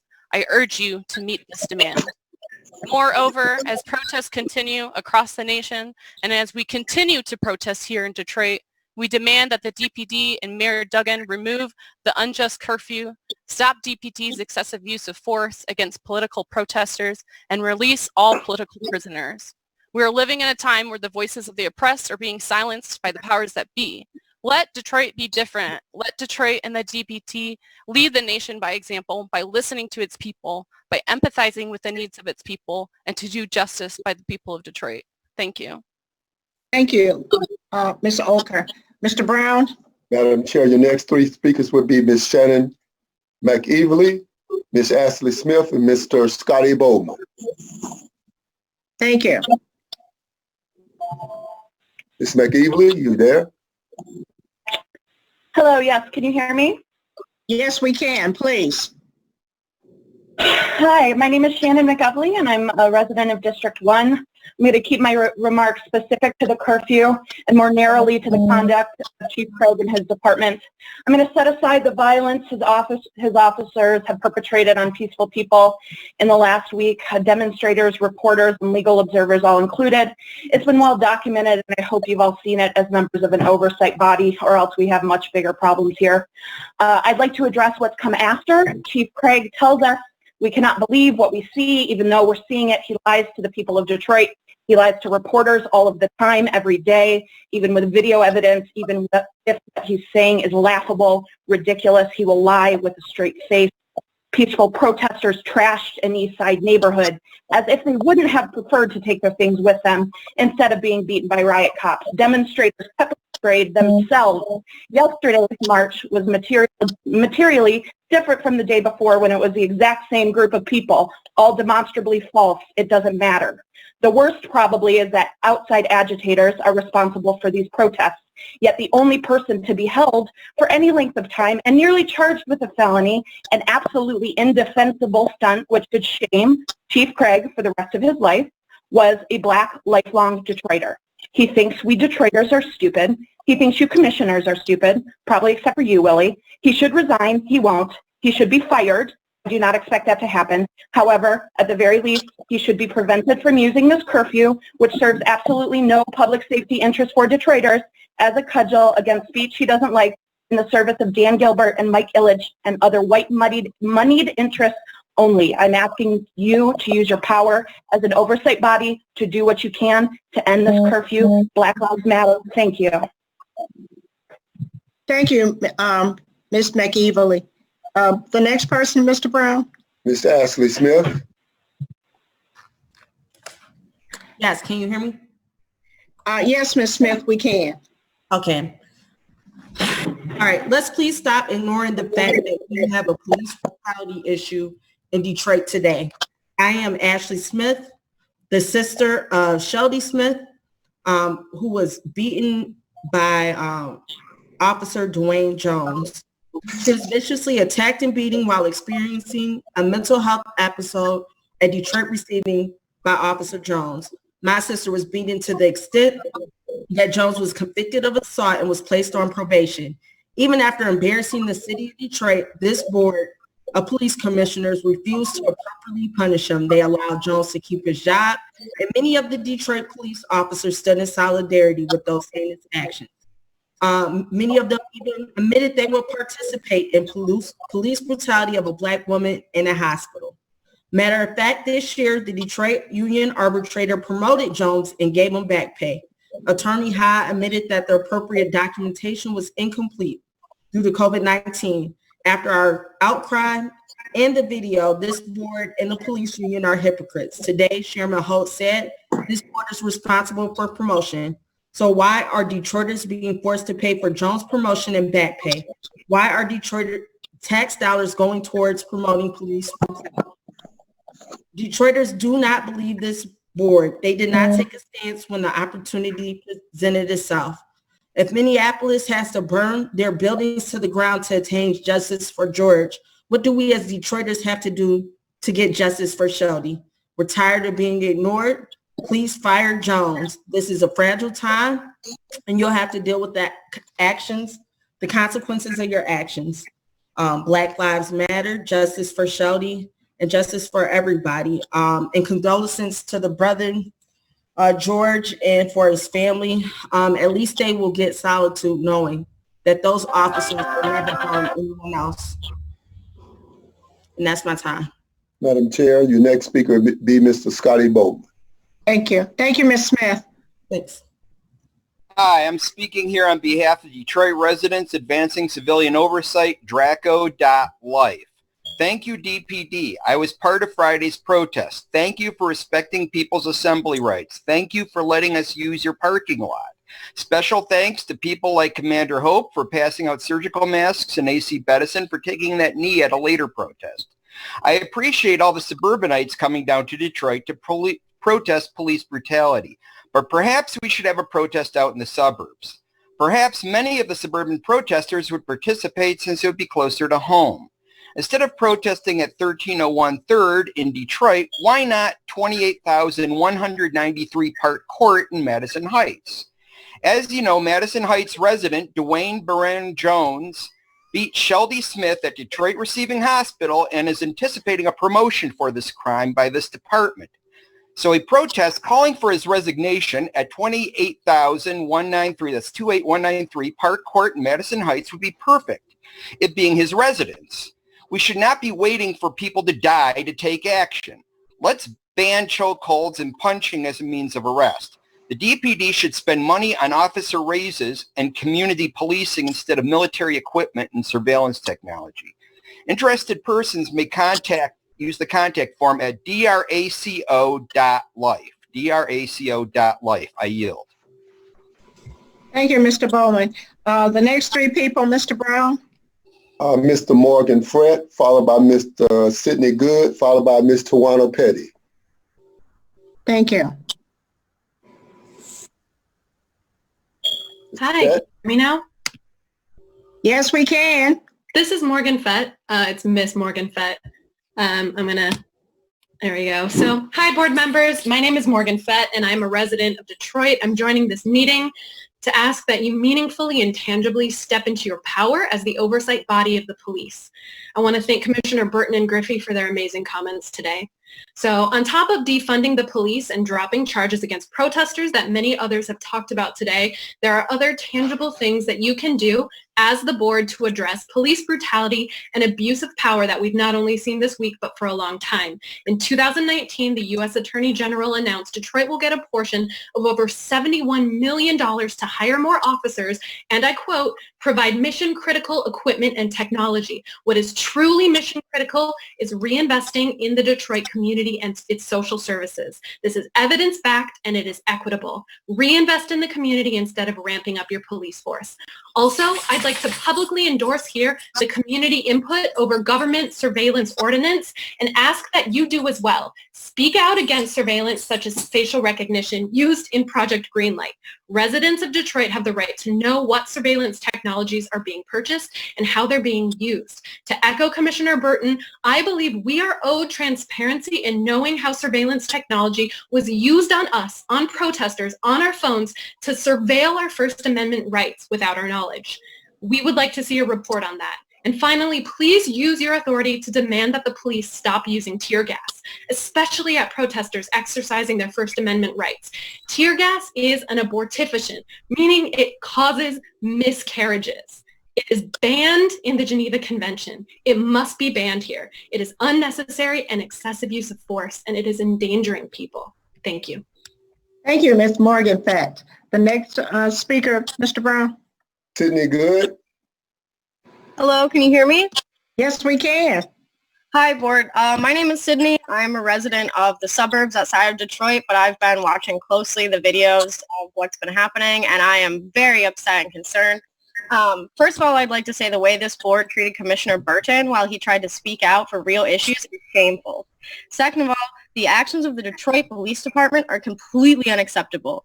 DPD attempted to arrest a member of the press and attacked another. Does freedom of the press really mean that little to all of you commissioners, and what are you doing to stop this? On Tuesday, officers kneeled just for media coverage to show support for the protesters minutes after arresting over 100 peaceful protesters on the east side. And Sunday night, Chief Edison kneeled with protesters, and minutes later, DPD fired tear gas, rubber bullets, and flashbang grenades on the crowd. Using tear gas is considered a war crime, and yet you all think it's acceptable for your police to use this on peaceful protesters? And I need to make it clear that the rhetoric about these being riots is completely false. All video evidence shows large groups of people protesting peacefully against police brutality. These protests only become violent once the police attack people and incite the riots. Looting and destruction of property has been attributed to undercover cops and white supremacist groups posing as protesters. The infamous Antifa U.S. Twitter account that called for burning white neighborhoods was discovered to be run by a white nationalist group known as EV Ropa. Stop claiming that the violence is coming from outside instigators. Say the truth. It's white supremacists and, more importantly, your own police. If any of you don't see the issue in the system, you are either willfully ignorant or an active participant in upholding racist, violent system that is propping up an autocratic president. While the Detroit public school system is crumbling and infrastructure is crumbling, DPD budget gets $2 billion with a B dollars annually. I don't want to hear any more empty words about protesters. Defund the police. Chair, the speaker time is up. Thank you. Thank you, Ms. Good. The next person, Ms. Petty. Yes, can you hear me? Yes, we can. Okay. Good afternoon. I've already sent in a list of demands, including one that requests that you all move out of Detroit Police Headquarters so that you can clear your head and become a true civilian oversight body. I would like to say that it's a moment to make a statement. Now more than ever, we must take stock of the culture of policing in this country. We can no longer ignore the heavy-handed, militarized responses playing out in neighborhoods across the world. Law-abiding community members should not fear the police. But because of the wretched history and origins of policing and the policies that line up to keep that power dynamic in place, systemic change has been an uphill battle. Institutional violence and systemic racism within police departments is not about individual officers, although bad actors tend to play out the script. It's about a system that dehumanizes not only the residents who are targeted and tracked, but it also digs away at the humanity of officers who are charged with capturing and criminalizing another human being. If we keep the current culture of policing at play, we will continue to see community members assaulted or murdered with impunity. The current culture of policing heightens confrontations and makes everyone unsafe. Over the past few years, over $30 million has been spent on surveilling Detroit and bringing in outside forces in the name of relentless pursuit. None of this has made a tremendous impact on crime. It is my hope that the movement happening in this country will be a teachable moment for the BOPC and DPD, and that you will reevaluate your priorities and reinvest those millions of dollars into social programs that will actually reduce the quality of life crime that creates an unsafe environment for Detroiters. I yield my time. Thank you, Ms. Petty. Mr. Brown? Yes, your next three would be Mark Marcaran, Jody Raines, and Danielle Albert.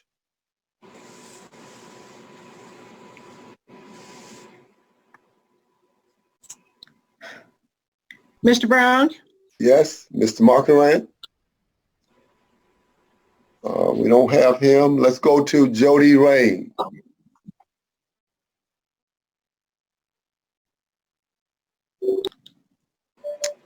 I believe that person hung up.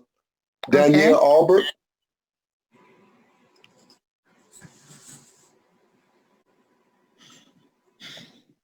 I had submitted. Wait a second, Mr. Brown. Danielle Albert. Yes, I had submitted written comments for someone to read, and I can't locate them right now. On my behalf. But I can just yield your time. Did I understand? My understanding was that somebody would read my comment out loud. Oh wait, I found it. I can read it. Okay, I have, so sorry. My name's Danielle Aubert. I've lived in downtown Detroit for 15 years. I was appalled to see the DPD fire tear gas and rubber bullets at protesters this weekend, and the way they tackle people to the ground, sometimes 6 to 7 police piled on a single person. I know many people who were injured or arrested this weekend and charged with, quote, disorderly conduct for participating in a peaceful protest or riding around in their car. In some cases, I have heard of Detroit residents getting held and then released once the police found out that they actually lived in Detroit, which causes me to wonder if there was an effort to juke the statistics so that everybody seemed to be coming from outside of the city. We do not need police with military-grade equipment in our streets. We are not the enemy. The police budget is over $300 million, and you're spending $8 million on Project Greenlight surveillance technology that puts everyone at risk, especially those at risk of deportation by ICE. We need to be funding summer youth programs, DDOT, the public libraries, the fire department, and other programs that are for the people of Detroit, not against us. Defund the police, fund our communities. I yield my time. Thank you, Ms. Albert. Mr. Brown? Yes, your next three speakers will be Ms. Jane Slaughters, followed by Ms. Liza Balby and Mr. Alex Hambar. Ms. Slaughter?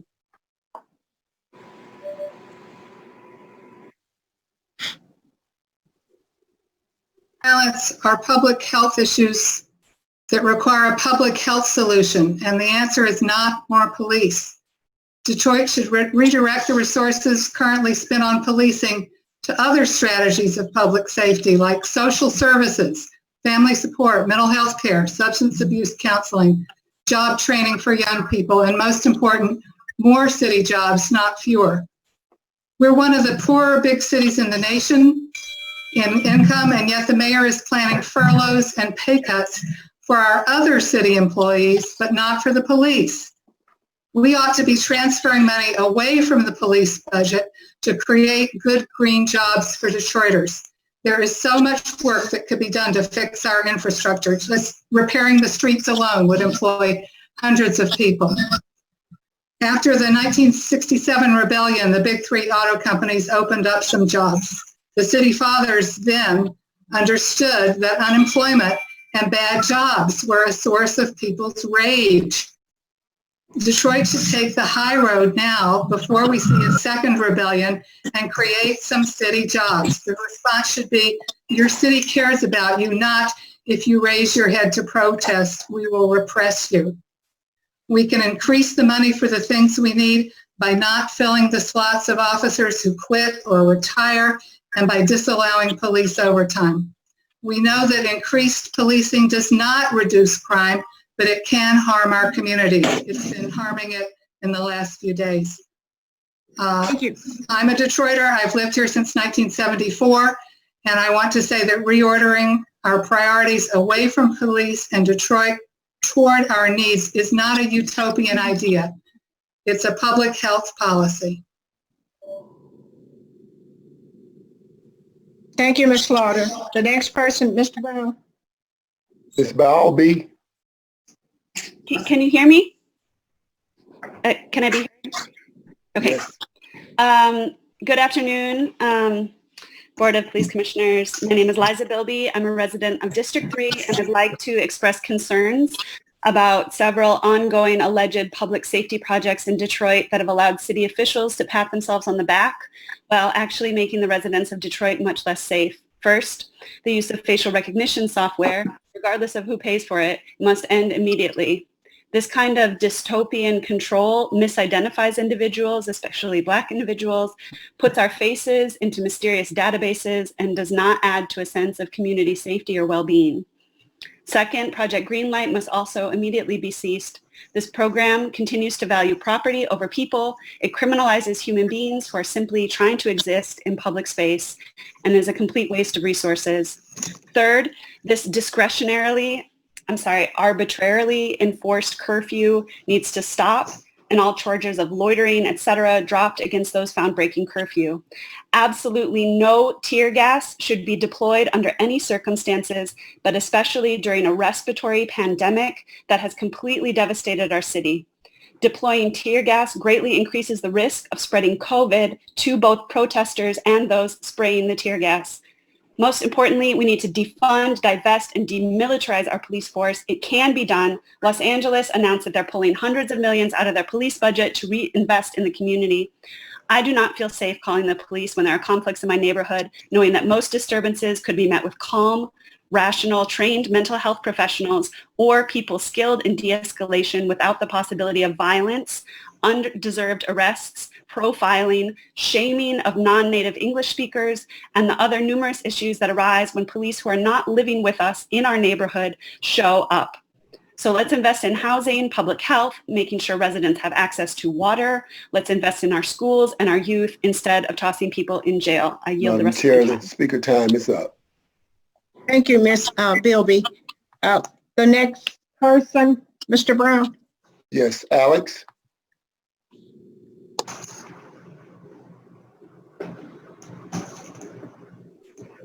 I'm trying to unmute him, Madam Chair, but he's not. So I'll call the next three. Thank you. Ms. Bridget Murphy, followed by Miss Lori Walker, followed by Mr. Danielle McCampbell. Thank you, Mr. Brown. Ms. Murphy. Hi, my name is Bridget Murphy, and I'm a resident of Southwest in Detroit. And in Detroit, a city that has been plagued by so much hardship, particularly at the hands of unjust and racist systems, it's unacceptable to continue to make policies that so blatantly uphold and extend racial inequity. Spending over $300 million on heavily militarized policing to terrorize communities that are over-policed and underfunded is a slap in the face to residents who make this city run. Moreover, this expenditure is not supported by the data. Last year, robberies, shootings, and homicides all increased despite the hiring of over 300 new officers. So in the face of a plan that has not worked and has not worked for many, many years, you need to do better to serve the people of the city. So in conclusion, please listen to your fellow citizens when we say that we demand that you defund and disarm police, stop DPD's excessive use of force against political protesters, prosecute killer cops, lift the unjust and now discretionary curfew, Release all political prisoners, drop all charges against protesters, and invest in housing, education, healthcare, and other social services. I yield my time. Thank you, Ms. Murphy. Ms. Laura Walker. Ms. Walker. Hi, yeah, I actually did not raise my hand. I want to show support for everything that's been raised so far, and I yield the rest of my time. Thank you. Thank you. Thank you. And Mr. Denzel Campbell. I believe he hung up as well, Madam Chair. Let me go through the next three. Mr. David J., followed by Ms. Alexis Bruce and Elijah.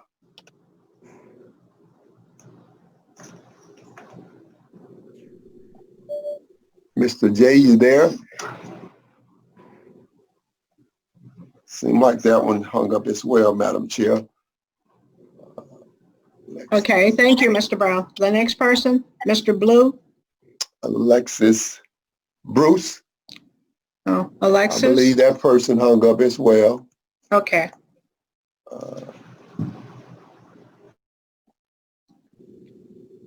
And Elijah. Okay. Hello, are you there? Yes, can you hear me? Yes. Yes, we can. Great. My name is Layla. Thank you to the board for your time. At this point, other residents calling in have already spoken about the points of the protests going on, the unjust curfew, the disgusting use of pepper spray and other violent means that police have been using to agitate protesters, etc. So at this point, if the board continues to defend the actions of police, it's simply shameful on all of you. However, I just want to take this time to speak to something that will be relevant to all of us beyond when these protests end, and that's the vital importance of the board stepping into their power and immediately doing everything they can to end the use of surveillance technology, including facial recognition technology use in the city of Detroit, including Project Greenlight, which continues to expand and spread. At this point, there's really nothing left to do but point to the countless studies that have been done that show that surveillance technology only criminalizes residents, is disproportionately used against Black and Brown residents in cities across the country, and it does not ever lead to greater safety, nor does the $30+ million investment in further militarizing the police department. This only ends up nurturing more violence in the city. This only reinforces the police to be an occupying force in Detroit neighborhoods, occupying them more than they are actually protecting and serving anybody besides the white moneyed interests that have already been delineated.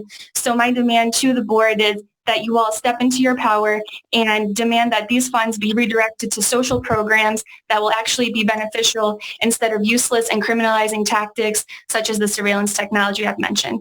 I yield the rest of my time. Thank you. Thank you. Madam Chair, your next three speakers will be Marima Sepperstein, Aaron Dwyer, Dylan Box. Hi, good afternoon, Commissioners. Thank you for hearing my comments. My name is Miriam Saperstein. Reports about the Detroit Police Department's behavior has spurred me to speak, as well as the memory of 7-year-old Ayanna Stanley Jones, who was murdered by DPD Officer Joseph Weekle. What I've seen are protesters trying to exercise their First Amendment rights to speak up against police brutality being attacked by DPD officers in full riot gear. Journalists, medics, and people there to document the protests were arrested, beaten, and attacked with tear gas alongside protesters. Many of these people are Detroit residents, despite the narrative being pushed of white outside agitators, which, mind you, is a narrative that was used to push anti-Semitic conspiracy theories during the civil rights movement. We should be wary of it now. Detroiters and their allies, Black people and their allies, and all people who believe in justice have a right to protest and are justifiably angry. I am angry as someone who supports Black people's ability to live without fear of police brutality. So I call on this board, along with all of the other people who have spoken today, and I call on this Board of Commissioners to accept the demands of the movement. They are as followed. Defund and disarm the police, stop DPD's excessive use of force against political protesters, prosecute killer cops, lift the unjust and now discretionary curfew, release all political prisoners, drop all charges against protesters, invest in Black and Brown communities, which means investing in housing, education, healthcare, and other social services. Thank you. Thank you. Mr. Brown? Aaron Dwyer? Yes. Can you hear me? Yes, we can hear and see you. Thank you. Good afternoon, commissioners. Thank you for hearing my comments. My name is Erin Dwyer. I'm speaking today as a resident of Detroit, the 12th District.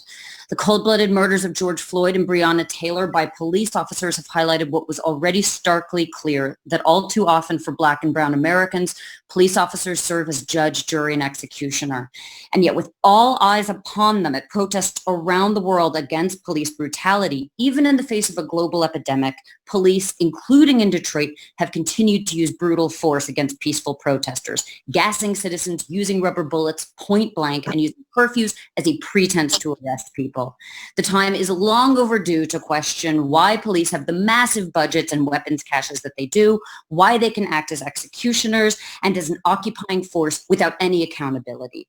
DPD must stop their use of excessive force, including against political protesters. There must be prosecution for all killer cops.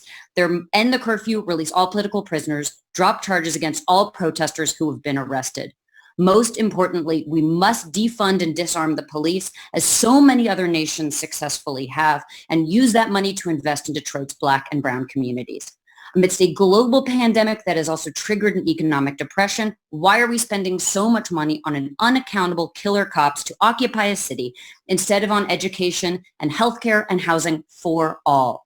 Also, the outside agitator argument is absurd. It's not like people are coming to Detroit from DC and California, of all places, for lack of protests there. This is a global movement against police brutality. Black Lives Matter. Thank you. I yield my time. Thank you, Mr. Dwyer. Mr. Brown? Madam Chair, your next three speaker will be Mr. Dylan Box, followed by Godfrey LaRue and Marcus Strong.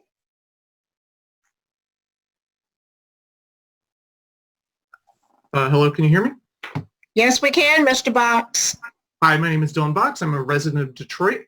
In light of these recent protests around the murder of George Floyd, I want to address you and my other elected officials that might be listening about what we can do from a policy and action-oriented approach. The issue comes down to the very structure and system of policing and how it perpetuates a cycle of racism, poverty, and white supremacy under the guise of law and order. It's time for us to take a new look at the form of public service that isn't centered around incarceration and punishment and begins to look towards rehabilitation and restorative justice. I want you to consider this list of policy changes that you can enact and affect meaningful change. Right now, we don't need heartfelt statements of support. We need direct political action, and you have the power to make that difference. First, defunding, divesting, and demilitarizing police at the state and local levels. Defund surveillance programs such as Project Greenlight and facial recognition, banning cash bail, drug addiction, housing insecurity, mental health as a public safety concern rather than a public health concern rather than a public safety concern. Legalizing or decriminalizing drug possession and sex work, immediate freeing of non-violent offenders, independent investigations for police abuse, banning the use of less than lethal weapons that do in fact maim or kill people, banning civil asset forfeiture, databases of police abuse to stop problem officers from being rehired, transparency, firing, and prosecution of those problem police officers, beginning rehabilitation programs instead of carceral programs, setting up non-enforcement public safety units, banning the everyday carry of service weapons by officers, reinstating residency requirements here in Detroit, removing minimum sentencing, designation of white supremacy movements as domestic terrorism, banning the use of prison labor, which amounts to legalized slavery, and banning private prisons. I would also recommend that you and everyone here read the book End of Policing by Alex Fattal. The ebook is currently free. It's a great primer for us to look toward what might be a more just future without an oppressive and biased system. Thank you. Thank you. Mr. Brown? Mr. LaRue? Hello, can you hear me? Yes, we can. Hi, my name is Jeffrey LaRue. I live in District 5, and I take great issue with the earlier comment that the police are the ones battling a crisis. It is the people who are battling a crisis, and the crisis is the police. I'm calling for all charges to be dropped against protesters, especially Tristan Taylor, and to call for an official repeal of the current curfew, which is nothing more than an excuse to allow the police to engage in the kinds of police brutality that the Black Lives Matter movement is fighting against. Additionally, the police department needs to be defunded, dismantled, and replaced with a system that better serves health and safety issues within the community. The force that DPD showed on Tuesday, which I can state as an eyewitness, was as peaceful a protest as yesterday's, proves that we have the finances to offer these kind of services. I understand that ACAB, which I will politely describe as all cops are bad, is an upsetting concept to the police, but the point of the concept is not that there are no good cops, it's that all cops are voluntary participants in a militarized system that is beyond reform. It is time to dismantle this militarized system and build something new that prioritizes community health and safety over property. The day we know justice is the day we will know peace. Black Lives Matter, and before I yield my time, I just want to say hiding the password for this Zoom meeting is undemocratic. Thank you very much. Thank you. Mr. LaRue. Mr. Strong. Good afternoon. What up, though? I just wanted to say that as a City of Detroit resident in District 7, we kind of good on the police officers that have already demonstrated their adverse mentality towards the residents of the City of Detroit. And if you guys would, please compile a list of those infractions and have those officers removed from the force in Detroit. We don't care where they serve. We just don't want them here. We've already know that officers with previous misconducts have went on to kill people, went on to continually hurt people. So here in Detroit, we would like to see, we have to see officers who have violated already be gone the first time. We don't want them here. They can go work somewhere else. So if you guys would, please work on that. You don't got to be, you just can't work here. You just can't work here. If you do that to us, you can't work here. And that's from the City of Detroit. I don't yield my time. Thank you, Mr. Strong. I see what y'all doing Willie Burton. Y'all faces look terrible when he starts speaking. I can see that in y'all face. First, Stacey, when that man said something, your face turned up, man. That was sad to see your face turn up. Black woman, sad to see your face turn up like that. That man ain't say nothing wrong. And I don't like none of y'all, so I ain't gonna sit up here and lie. Madam Chair, the next three speakers would be Miss Kathy Montgomery, followed by Ms. Keisha Walls, followed by Mr. Gavin Buckley. Ms. Montgomery?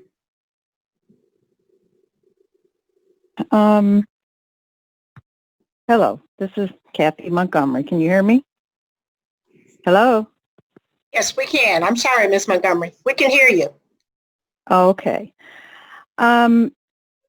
Okay, I've listened to all the comments of people who are very upset with the way our police have responded to the protesters in Detroit, and I agree that tear gas should not be used in the midst of this COVID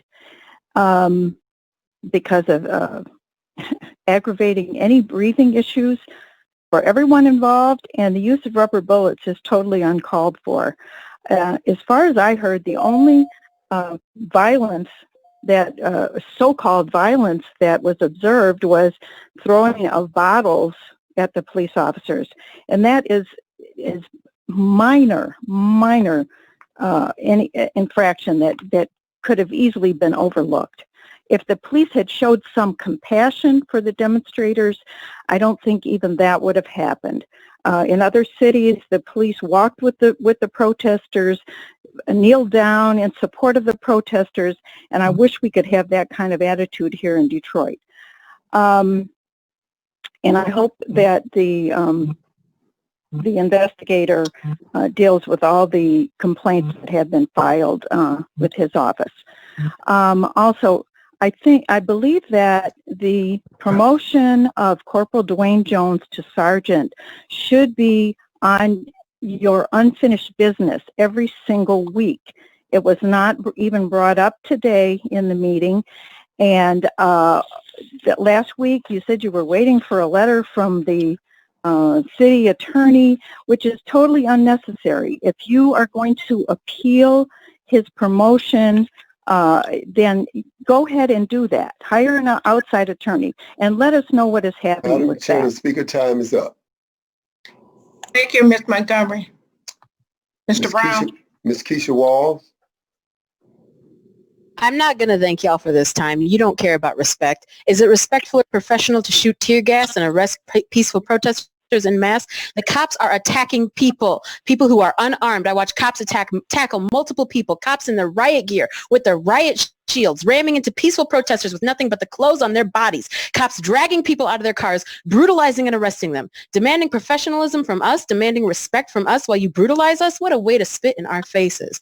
You sure aren't painting Detroit cops as outside agitators, even though they don't live in Detroit. They are the ones assaulting people and instigating violence at peaceful protests. You're so lucky you can individually name every problem that has happened to your cops. If I sat here and listed every person in this police department is hurt, every reporter brutalized, every peaceful protester forcibly arrested or brutalized or tear gassed, hit with a car or shot with rubber bullets by y'all's cops in the past week, telling a cute little story about them, we'd be here for hours. Y'all don't have the right to indiscriminately attack people and then lecture us about what is peaceful. The fact that it was a huge crowd last night and nobody got arrested proves that you never needed to make arrests. The curfew is just an excuse to brutalize people after dark. And this is the best the relationship has been between the cops and the citizens? Are you out of your mind? Let me make clear what you refuse to. Black lives matter. Black lives matter more than cars, buildings, any property in the entire world.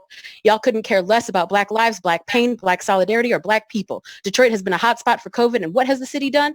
Tried to expand Project Greenlight, which uses facial recognition software, and mobilize the police, letting our people in prison die. How are cops and surveillance a response to people's need for masks, clean water, and housing?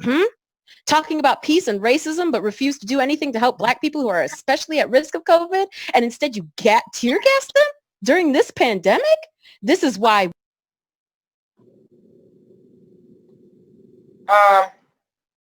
What's up, Mr. Brown? Yeah, it seemed like Thank we you. lost her anyway. Okay. Mr. Buckley?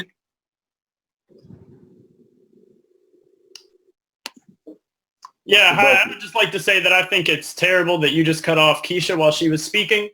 But I will also continue my comment. My name is Gavin Buckley. I'm a resident of Detroit. I have been watching the conduct of Detroit Police Department over the past week, and I am frankly appalled by what I've seen. I have watched DPD officers in full riot gear respond to a group of peaceful protesters as if they were a violent invading force.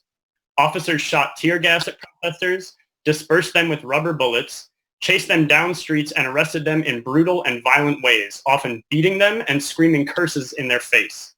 Then, 2 days ago, I watched police kennel and rush a peaceful march on Gratiot, arresting hundreds and beating and attacking everyone, including journalists. I have heard a narrative of white outside agitators causing violence in the city from the press and, unfortunately, from members of this meeting. But that was not even close to consistent with what I and others saw. We saw a diverse crowd of mostly Detroiters angry at police murders around the country and peacefully exercising their First Amendment rights. To be clear, fully armed DPD attacked its own citizens who were acting peacefully and within their rights. How can a department where 75% of officers live outside the city's limits cry wolf about outside agitators? It seems to me and many other residents that the true outside instigators are your own officers who drive in from the suburbs and kick Detroiters while they're down. Finally, as I've heard cries from around the country to prosecute the police who murdered George Floyd, I can't help but think of 10 years ago this month when Officer Joseph Weekly of Detroit Police shot 7-year-old Ayanna Stanley Jones in the head and took her life during a raid. Despite multiple hung juries, he has never been brought to justice and remains on your force to this day. I am angry. And as a white man, I can only imagine the even more justified anger of my black and brown sisters and brothers. I call on this board of commissioners to accept the demands. Madam Chair, the speaker time is up. Thank you. Mr. Brown. Madam Chair, your next two speakers would be Ms. Megan Shanklin and Ms. Tess Parr. Ms. Shanklin? Hi. Good afternoon. My name is Megan Shanklin. I'm a resident of the Metro Detroit area, and I was not planning on speaking today. However, I did feel the need to raise my hand to speak up following an earlier discussion about the Detroit Police's acquisition and use of military equipment. The information that was given was misleading, and I know that because surplus military equipment received by local police departments is publicly available information. Since 2012, the Detroit Police Department has obtained over $700,000 worth of military surplus equipment from the Department of Defense.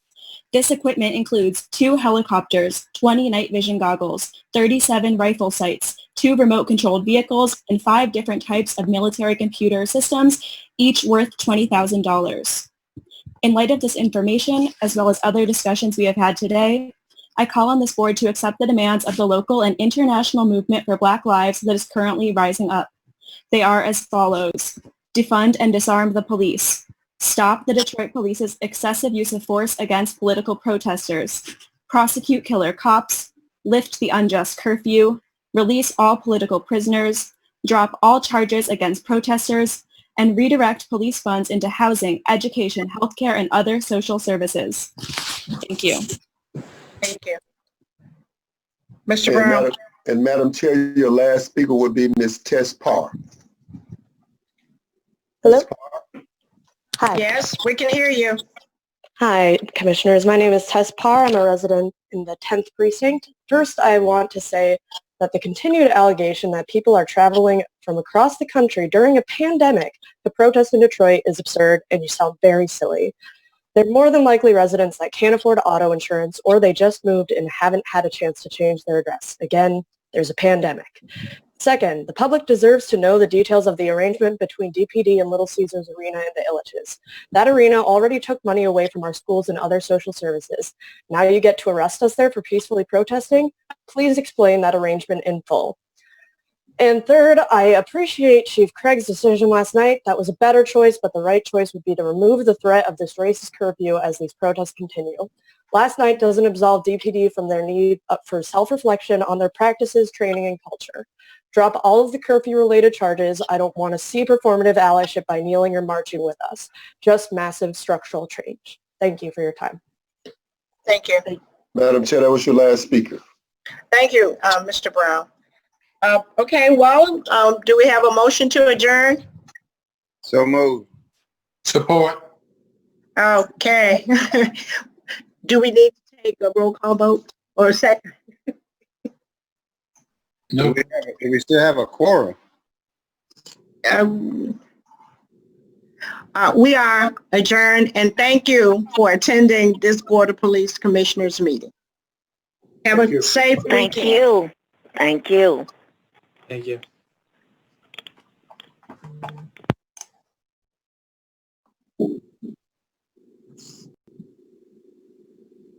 The bell is still on.